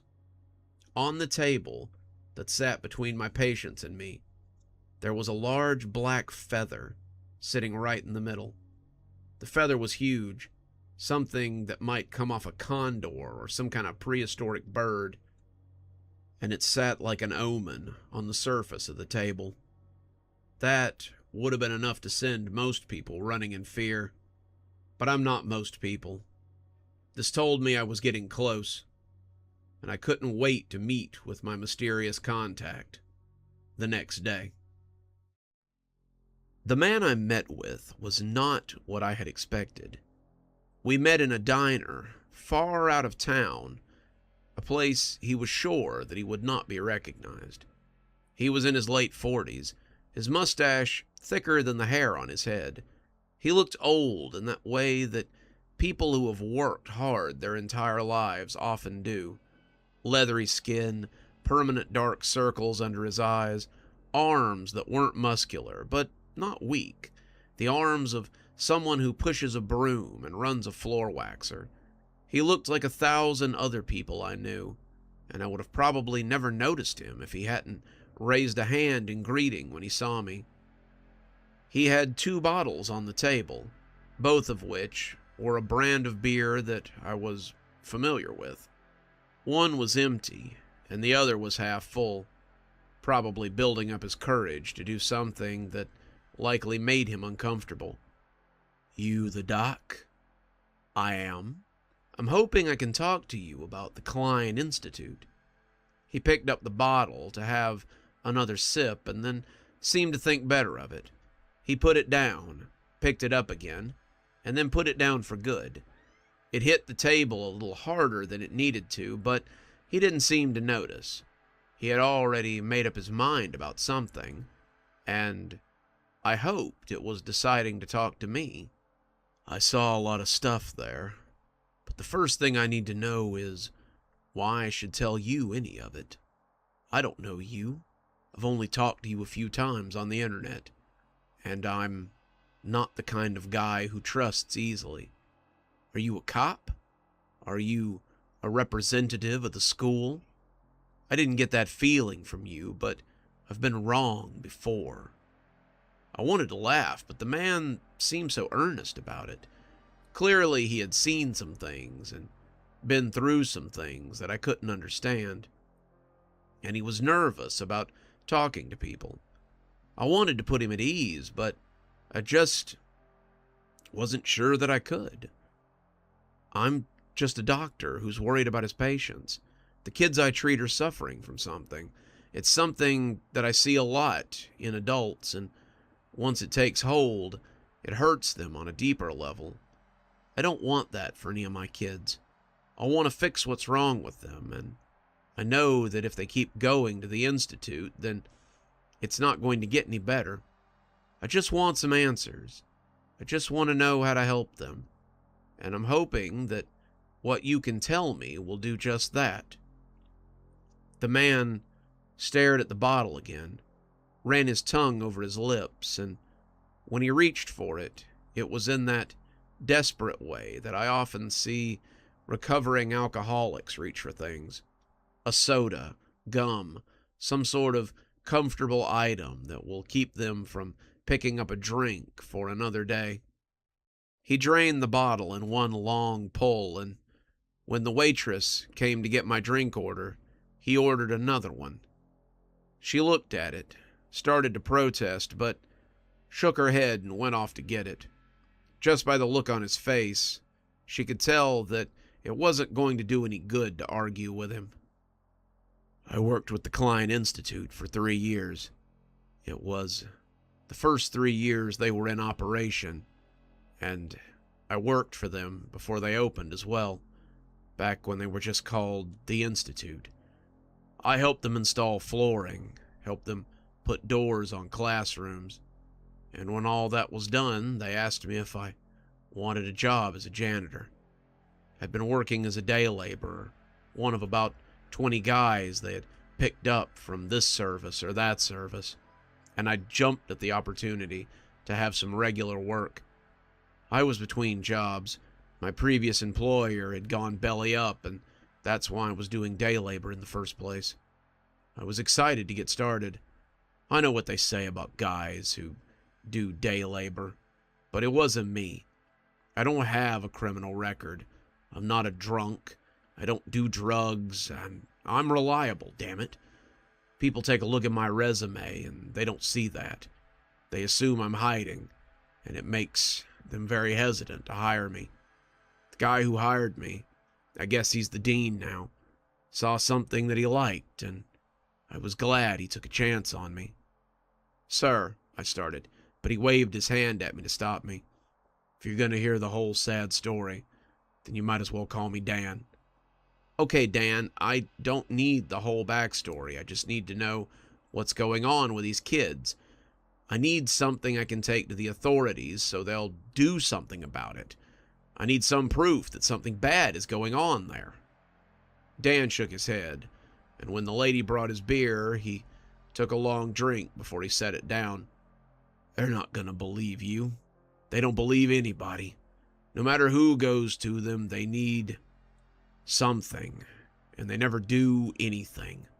The Klein Institute has them in their pocket anyway, and the only way anything's going to change is if someone burns that place to the ground. I can be pretty persuasive. Let me worry about that. Go ahead and tell it. Let me see what I can do." Dan nodded, took another sip, and then he gave me a look that should have made me very hesitant. It was a look that said he'd decided to trust me, but it was also a look that you give to a partner or a co-conspirator. Whatever the case, he'd decided to trust me, and he let it all roll out. The first week the kids are there is called Immersion Week. They don't go home for 7 days. Their parents know where they are. They know they aren't going to see them until the following Monday. The class sizes are between 10 and 15 during Immersion Week. Basically, they take them, they bombard them with images and stimuli in this big room they call the movie room. It's all horrible stuff. It's all car crashes and horror movies and 1,000 other things, and the leader of the horror show is none other than Calvin Crowe. He tells the kids what will happen if they disobey. He tells them what's going to happen if they don't succeed, what's going to happen if they go against him. And a lot of the kids nearly lose their mind. I hate those weeks. I used to have to clean up a lot of vomit and piss after the screening was over. They just let the kids stay there for a week while they show them images on a loop. They feed them. That's about it. The kids pass out where they're sitting and then wake up to be bombarded and immersed again. You'd think the kids would leave or tell their parents they don't want to come back, but after that week, they're completely in the school's pocket.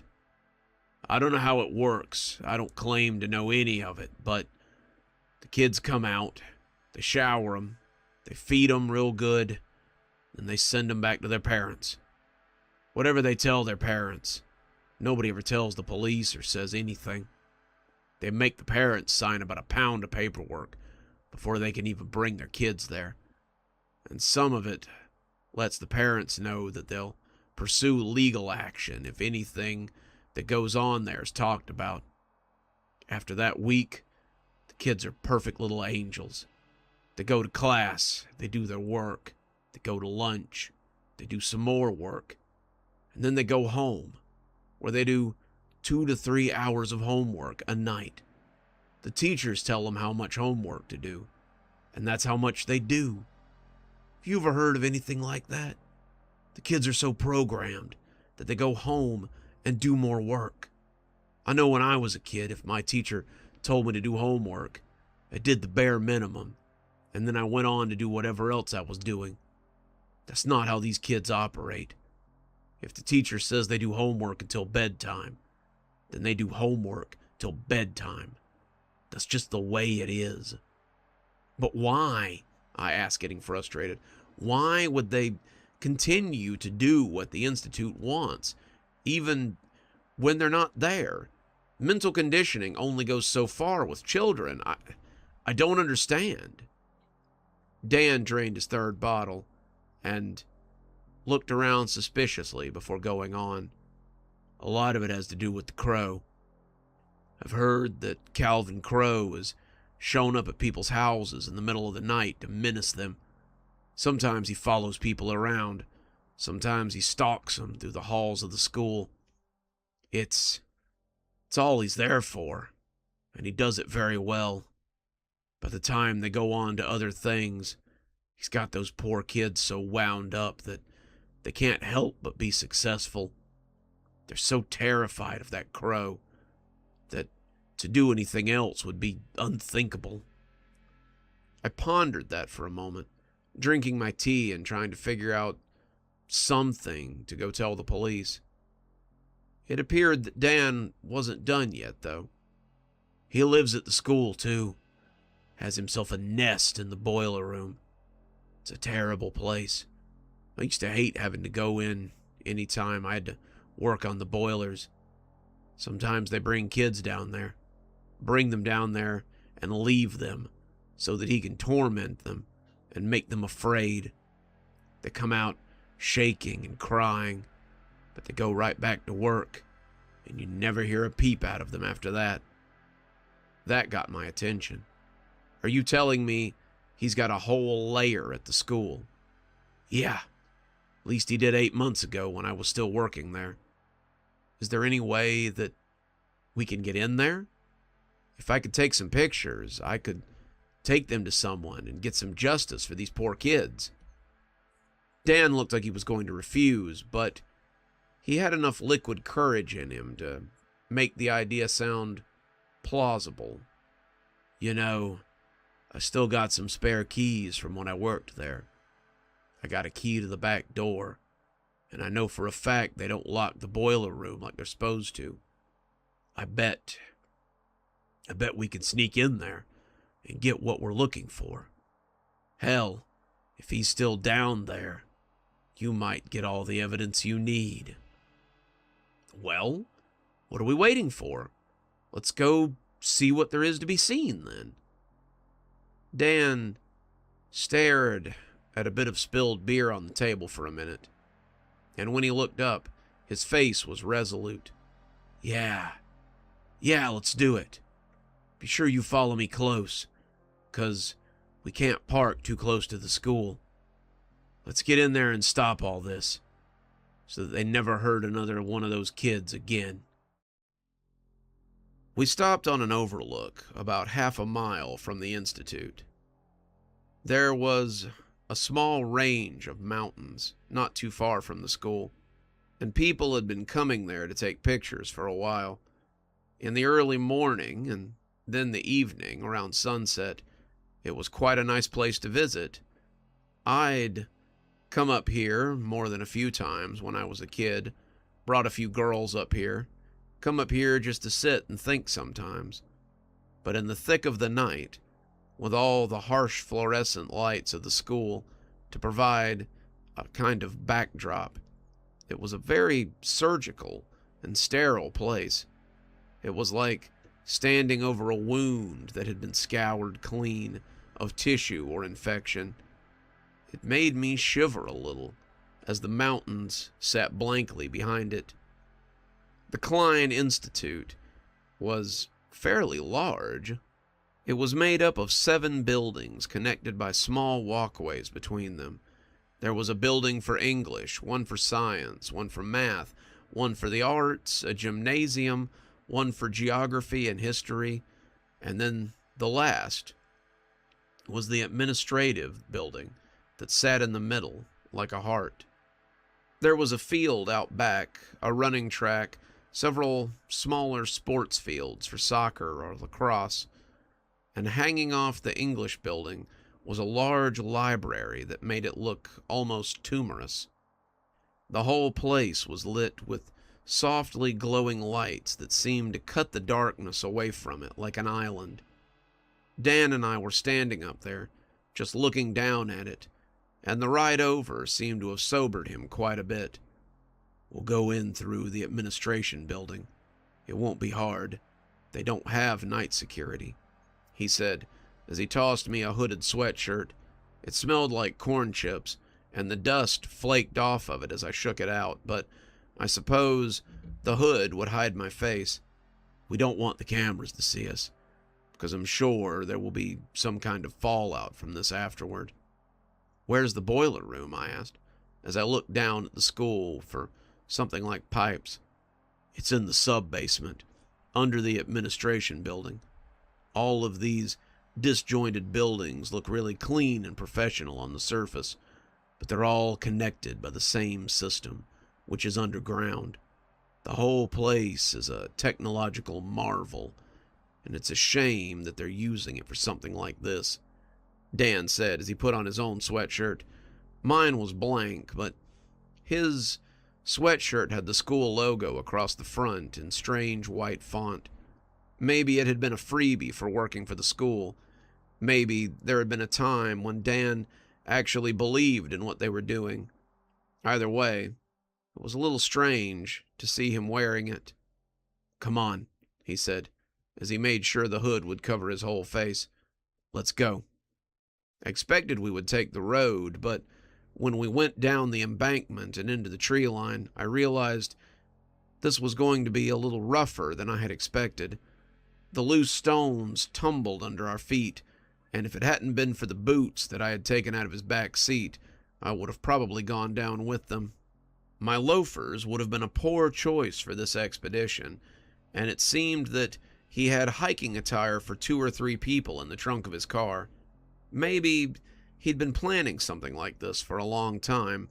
Maybe it was just something he did often, but either way, he was prepared. He had slung on an old backpack before we set off, and by the way he was carrying it, I really wasn't sure what was inside. He was being very gentle with it, trying not to jostle it too much, and I wondered what exactly we were going to do today. Were we going to take pictures of some depraved bird nest in a boiler room, or were we going to destroy the edifice that had wronged him? Either way, it's too late to turn back now. The woods were all around us. The sounds of night birds and bugs were very loud as we crunched through the woods. You could see the lights of the school up ahead, but they looked hazy and mysterious through the trees. It was as if a whole other world lay less than a mile ahead of us as we skulked on the outskirts of reality. I slapped my cheek as a mosquito landed on it, and I was glad that I had taken the sweatshirt when it was offered. Most of my skin was covered, which would mean that I wouldn't have a lot of bug bites tomorrow, and that would certainly lead me to be a lot less miserable. If Dan experienced any bug bites, he never said anything about it. He just kept walking, his shoulders set and his pace steady like a man on his way to the gallows. Are you sure you can get in? I asked, as we stepped lively through the woods. Unless they've changed the locks, which I don't believe they have in the last year.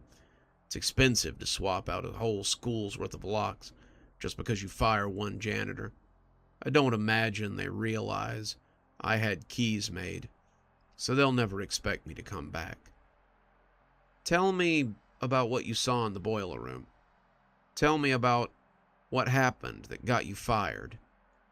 A little conversation would make the woods a lot less creepy, the two of us having to navigate by moonlight. I wasn't scared, not really, only nervous as we made our way through the underbrush. At any moment, we could be set upon by an animal, bitten by a snake, or discovered by some sort of security detail. A little conversation would make the wait easier to bear, and I was feeling a little nervous about what we were doing. I didn't think he was going to say anything for a moment.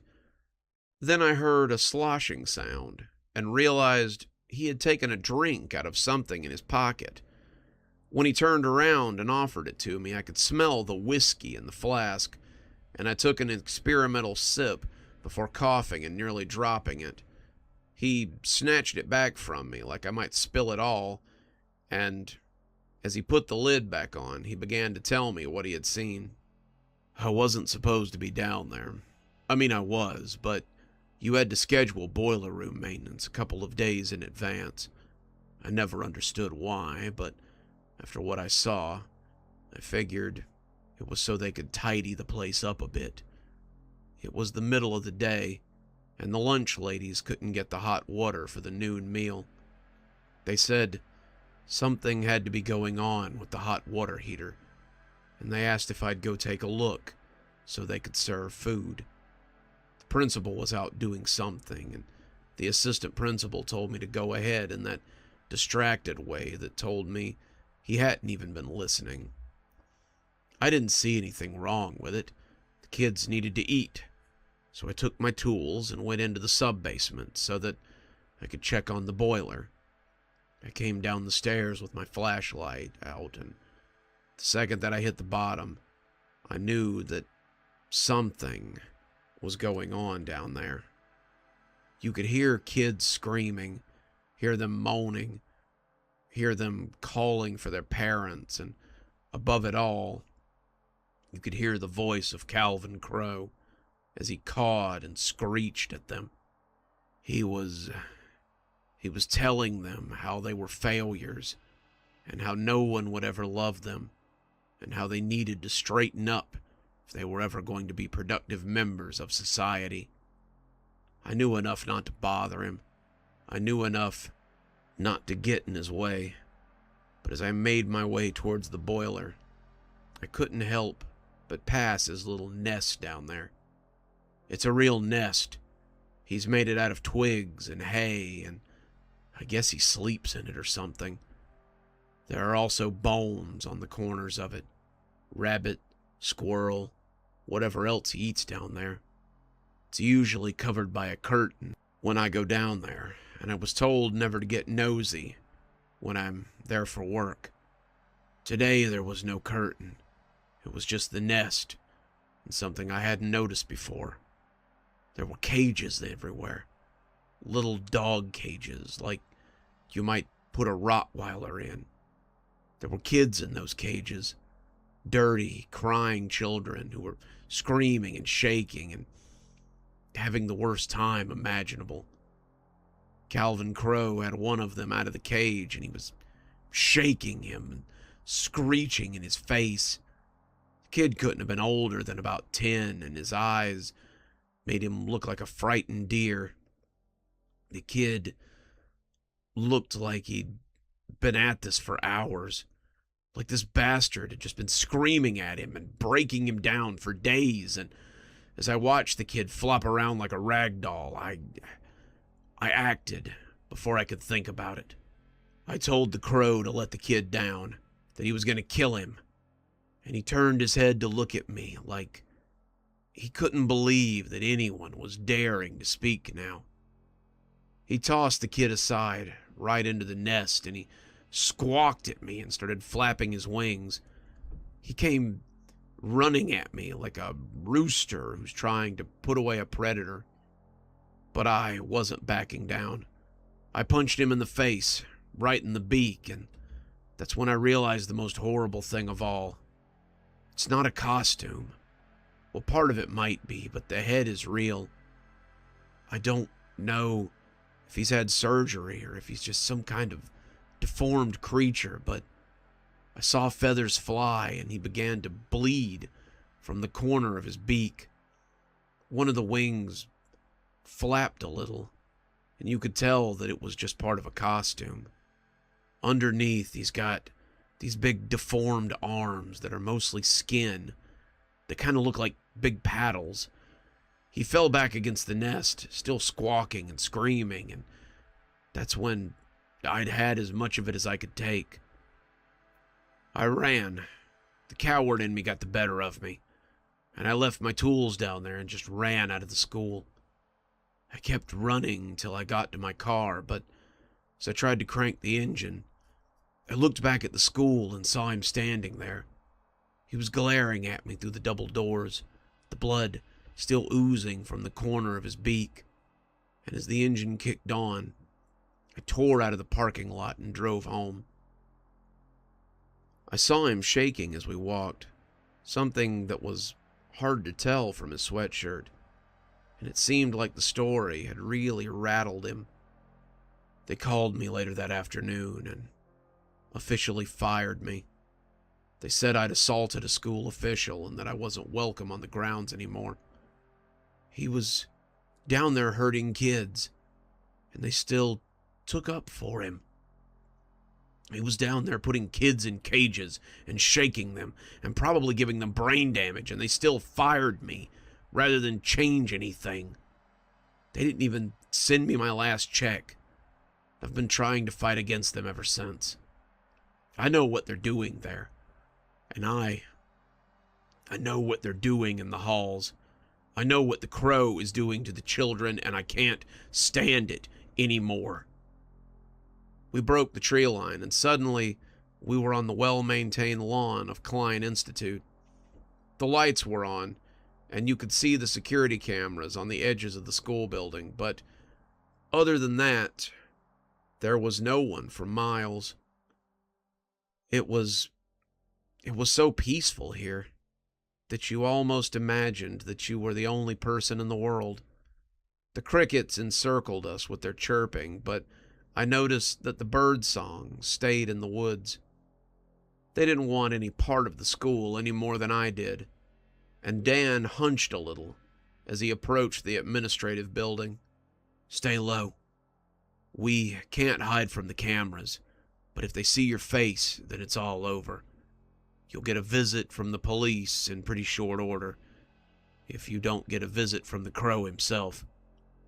I thought about the feather in my office and realized the last thing I wanted was a visit from Calvin Crow.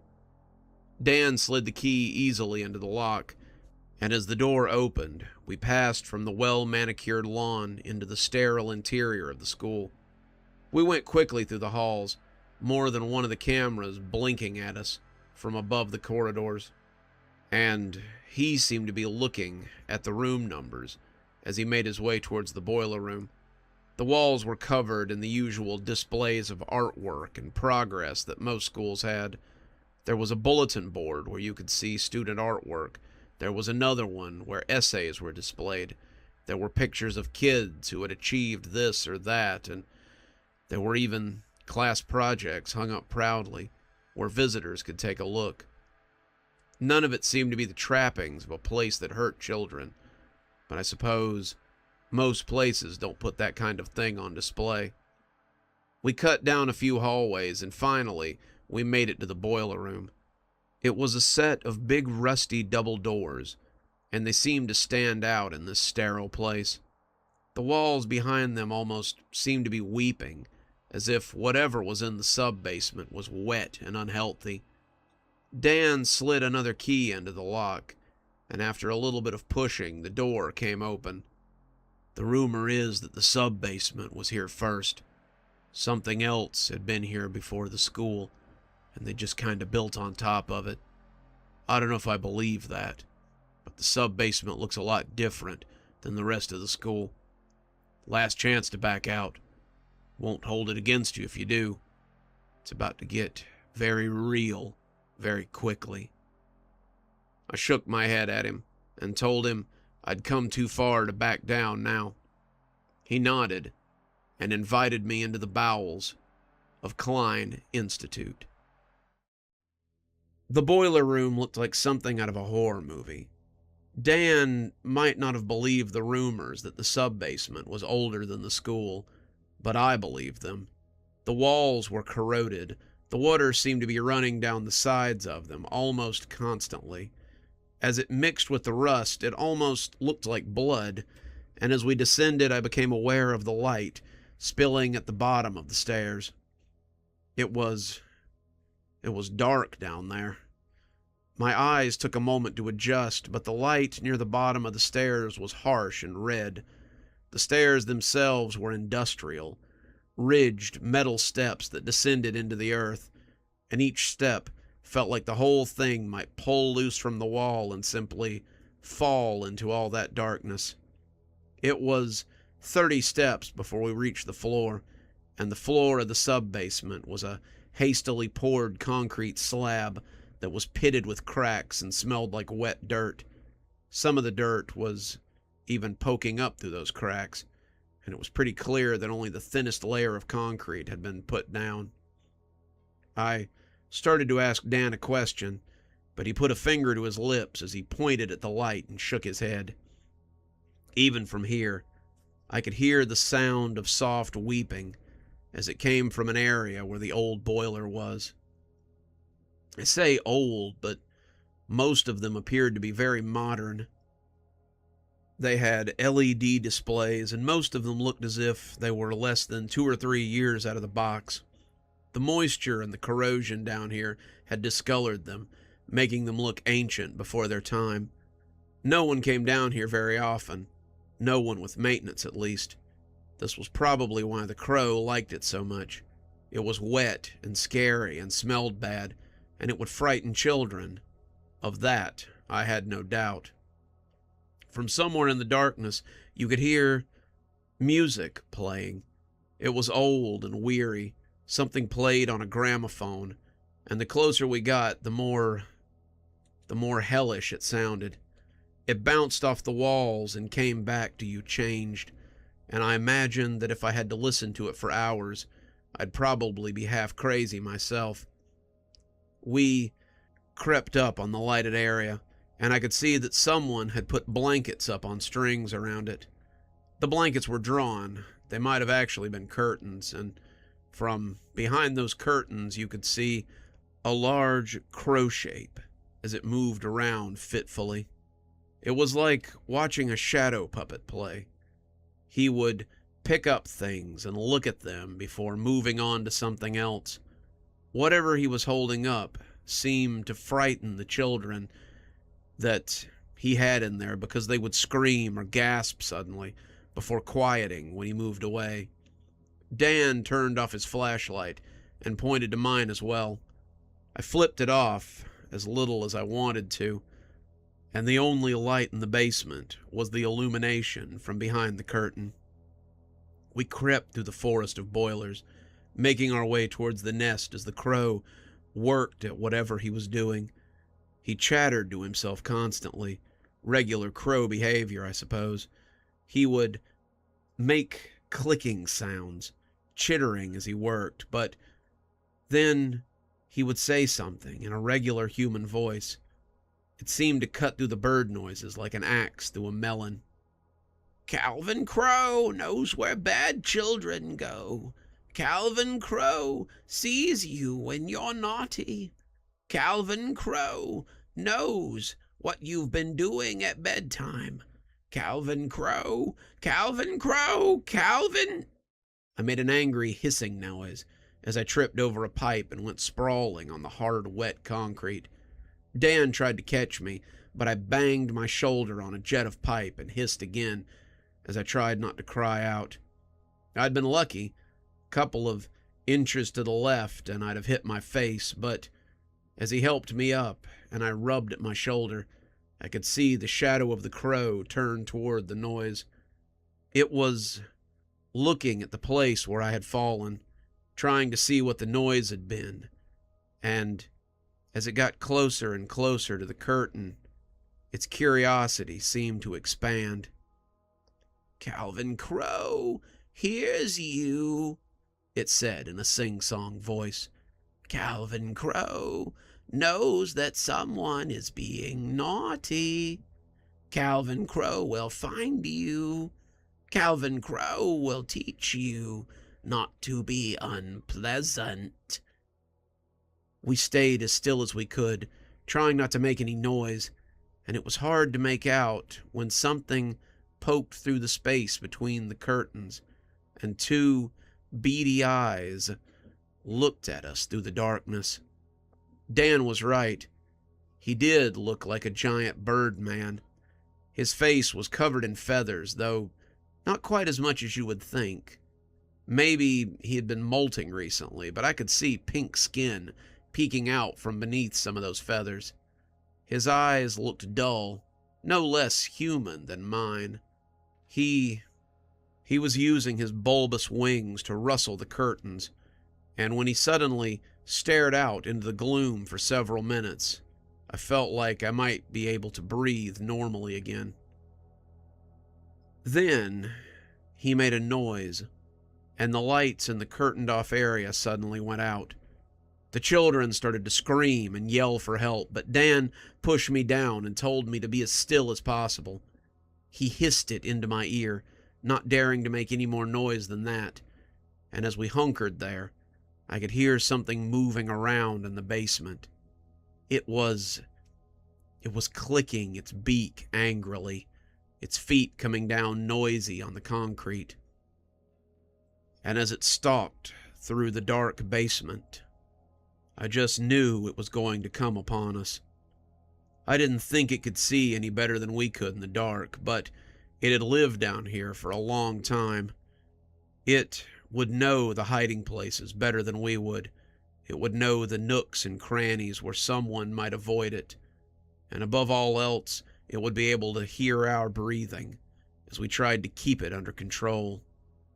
"Calvin Crow knows where you are," it suddenly squawked, and it sounded like it was less than 10 feet away from us. "Calvin Crow will find you. He'll find you, and he'll teach you not to snoop." I heard the footsteps from about 8 feet away. He was on the other side of the boiler that we were crouched behind, and he appeared to be looking for us desperately. The scrape of those odd feet across concrete was enough to drive me mad. He stalked around the boiler room, often coming within feet of finding us. I wasn't sure if crows could see in the dark, but I was pretty sure that he couldn't. He didn't have a flashlight, but if he had, he would have probably stumbled right over us more than a few times. Dan was crouched as low and as quiet as he could get. As I got control of my breathing with great effort, I heard the crow move away towards the stairs. I had expected it would turn around, but when its talon tapped on the metal step, I thought for sure it was going up. It climbed with slow and laborious exertion, and when it opened the door at the top of the stairs, a sudden light spilled from on high, and I could see the steps and the first couple of boilers before it was snuffed out as the door closed suddenly. "Now's our chance," Dan said quietly, and he made a run for the nest as he pushed the curtains aside. They flickered in the red light like a wing of its own, and I came slowly behind him as I heard the sound of cages being opened. The nest was just as he had described it. It was a large construction of grass, straw, and other things. There were bits of clothing woven into it, small animal bones poking from the edges, and even trinkets that he had lovingly placed around his bed. It was an eclectic collection. Everything was represented somewhere, and Dan hissed at me to come and help him. I saw that he was freeing several snotty and dirty children. They had probably once been dressed in school uniforms, but their uniforms were now ripped and filthy from the time they had spent in the dog cages. They were the black metal kind that you so often see at swap meets, and a few of them were simply torn apart by Dan as the kids came stumbling out sleepily.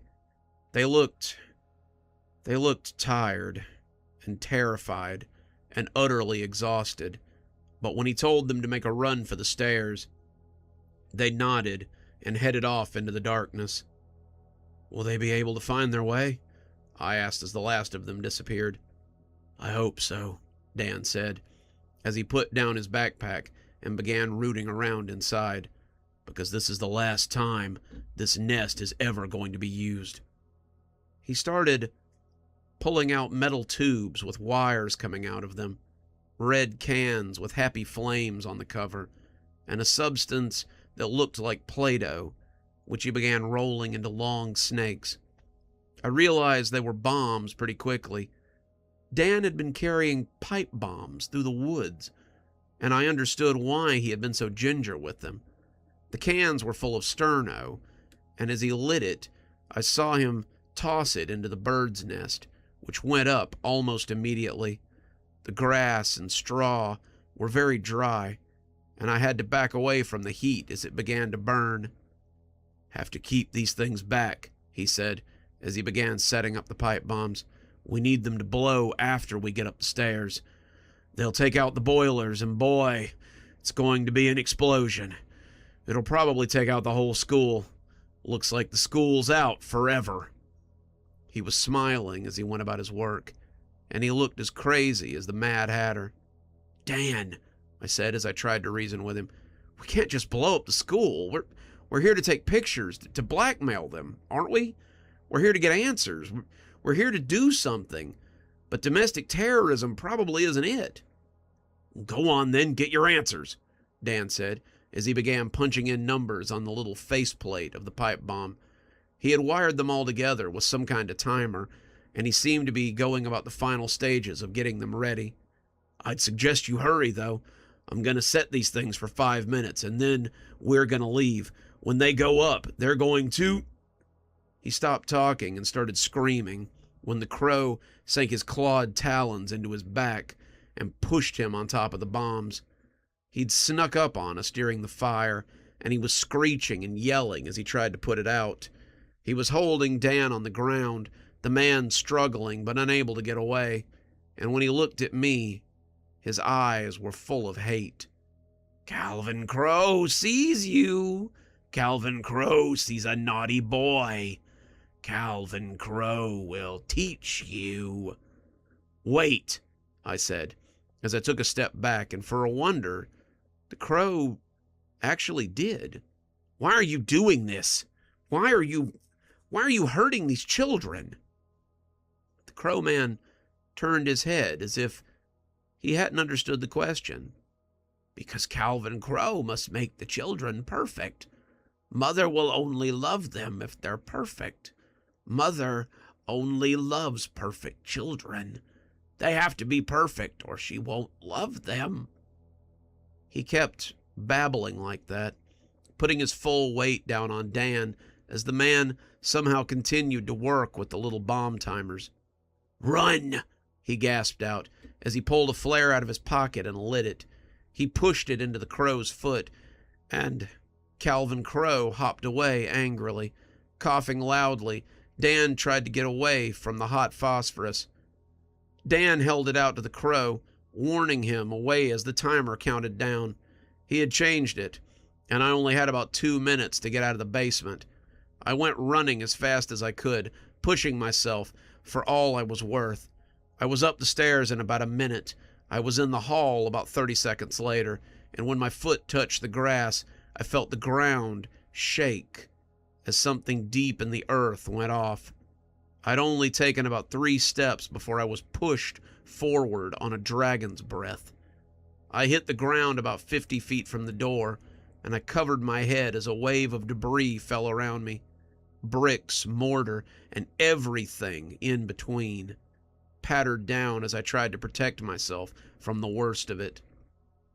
I rolled over to look at the conflagration as it went up behind me, and I saw a huge crater where the administration building had been. It appeared that Dan had done it.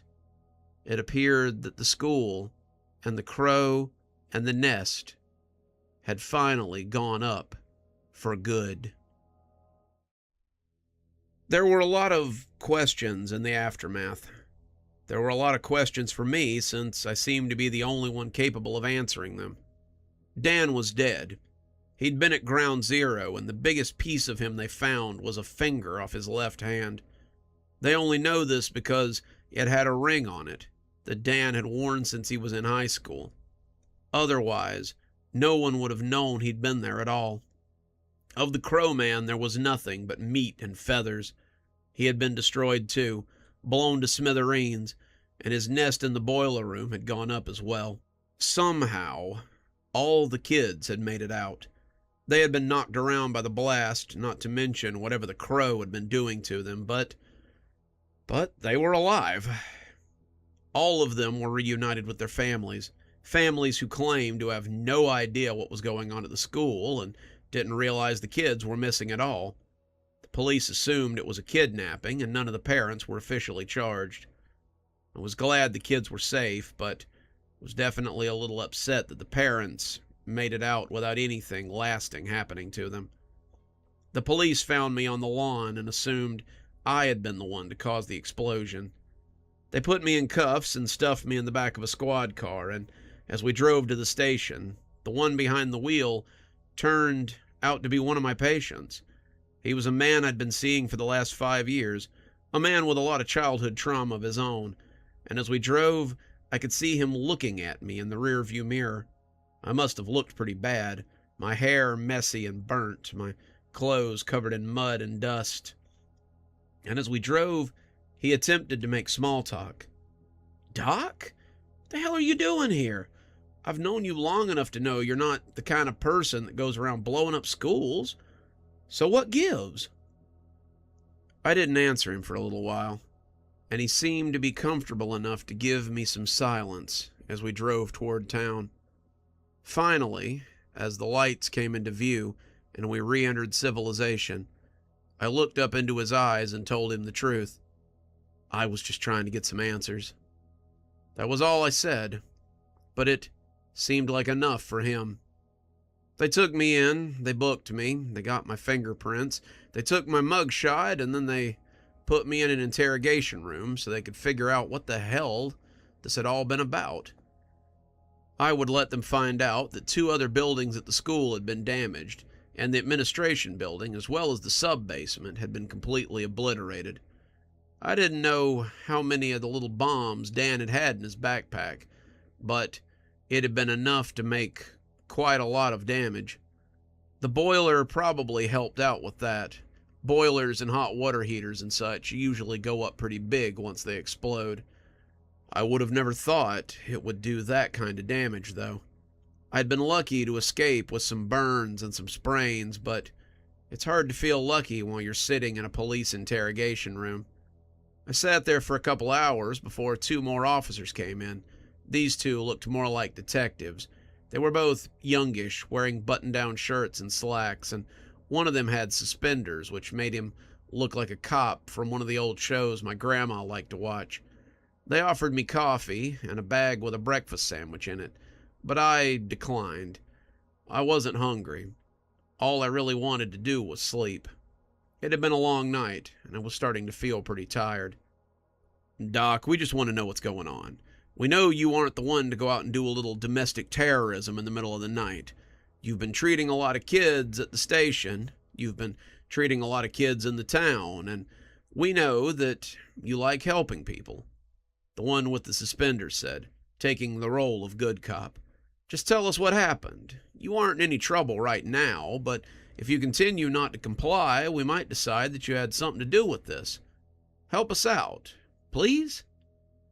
I think it was the please that got me.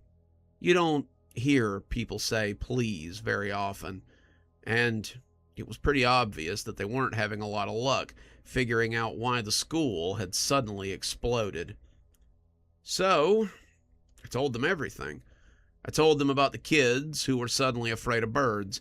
I told them about the connection to Klein Institute. I told them about the mascot and my meeting with Headmaster Moorhead. I told them about my research. I told them about meeting Dan. I told them about the warning that had been left in my office. I told them about how Dan had suggested we go to the school and find evidence of what was going on. They sat there and listened, both of them nodding as if it all made sense.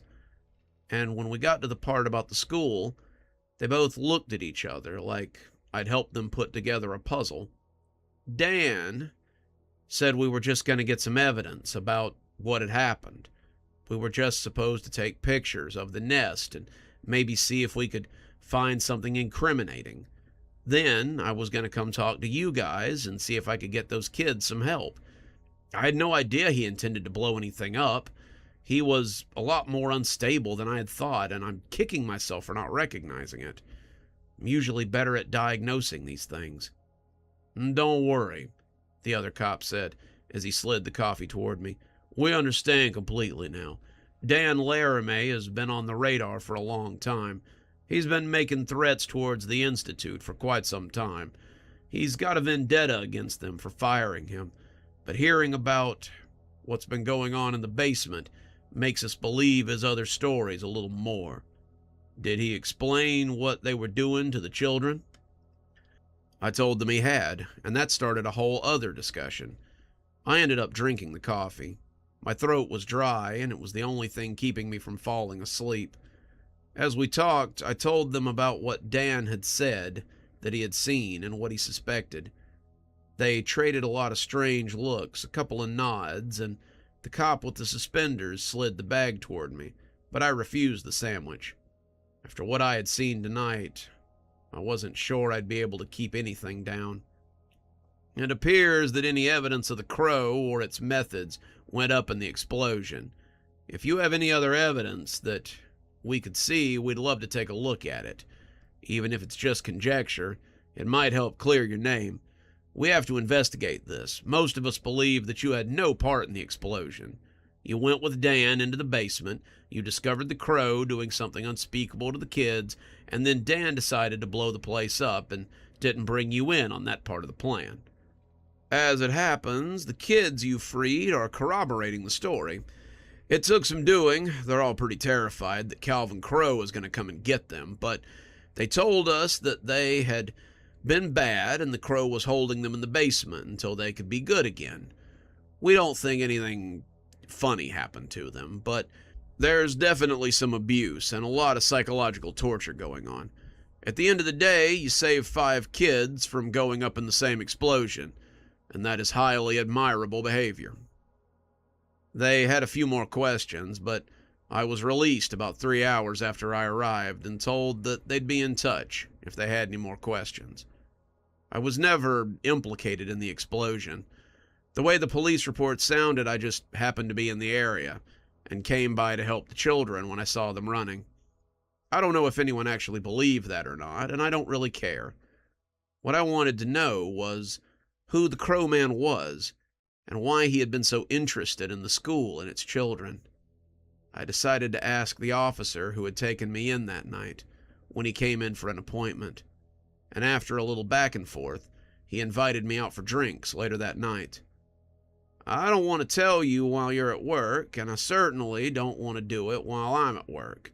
If we meet in a neutral place, at least I can say I've had a few too many, and it was just small talk.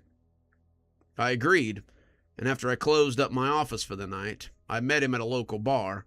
We had some drinks, we did get up to a little bit of small talk, and then he told me what I've been trying to find out so desperately. They had named the school after Jeremy Klein. Jeremy Klein had been a very wealthy person who was interested in philanthropy and education. His mother had passed away a long time ago and left him with a pile of money, and he had been utterly devoted to her before she died. His father had died when he was very young, and the two of them had what someone would call an unhealthy relationship. It was common knowledge that Jeremy Klein had a physical deformity that left him with arms that were more like paddles than regular arms. He didn't have any feathers on them, but his fingers were stubby and hard to use. That hadn't stopped him from being very generous with his fortune, but they now believed that his benevolence towards education had another purpose. He had complaints before from students and teachers, even parents. Apparently his beliefs on education and behavior were very draconian. Corporal punishment, fear, all sorts of things that went out of style a long time ago. He had enough money to make suing him impractical, but I heard he settled out of court with more than one kid's parent. Were these ideas he came to on his own, or... But he cut me off before I could speculate too much. These were things he learned from his mother. His mother had quite a few reports from neighbors about hitting her son or punishing him in various ways that felt very unhealthy. She created a character that you may be very familiar with if you've done as much research as I think you have. Klein Institute uses the character whenever he's involved in a project. Calvin Crow was a character that her son could relate to. They both had wings, Jeremy and Calvin, and the crow was there to keep him in line.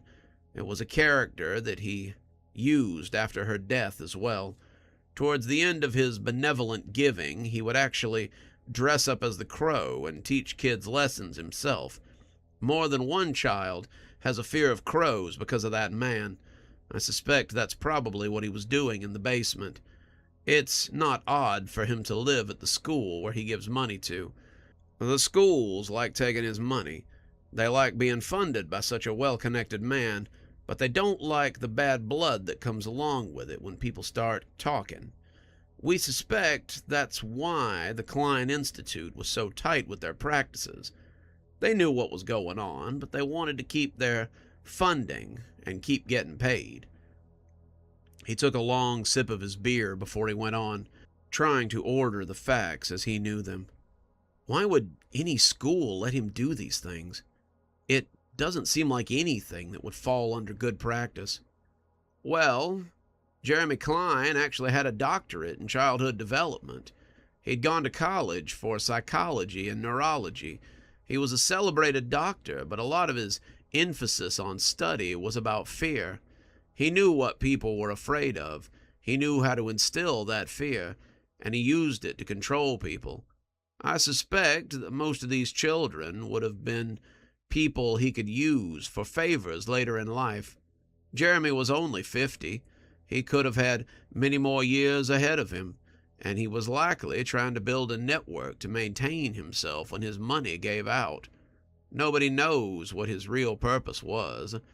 We haven't found any journals or manifestos, and a lot of it is just hearsay and speculation. Maybe he just likes tormenting children. Maybe he just liked causing people fear. At the end of the day, he's dead, and we'll never know. It was a lot to take in, and I'm still not sure that I understand all of it. Whatever the case, Jeremy Klein and his institute are gone. The school won't be recovering from this explosion without their mysterious benefactor. I heard that the buildings were going to be repurposed for something else, a housing development, a government building, or some such thing. Whatever the case, the students that I see are much happier now. A lot of them are still afraid of birds, but they seem a lot more like children, and a lot less like victims now. I just hope that the shadow of Klein Institute will leave them in time. I hope they never have to fear Calvin Crow ever again.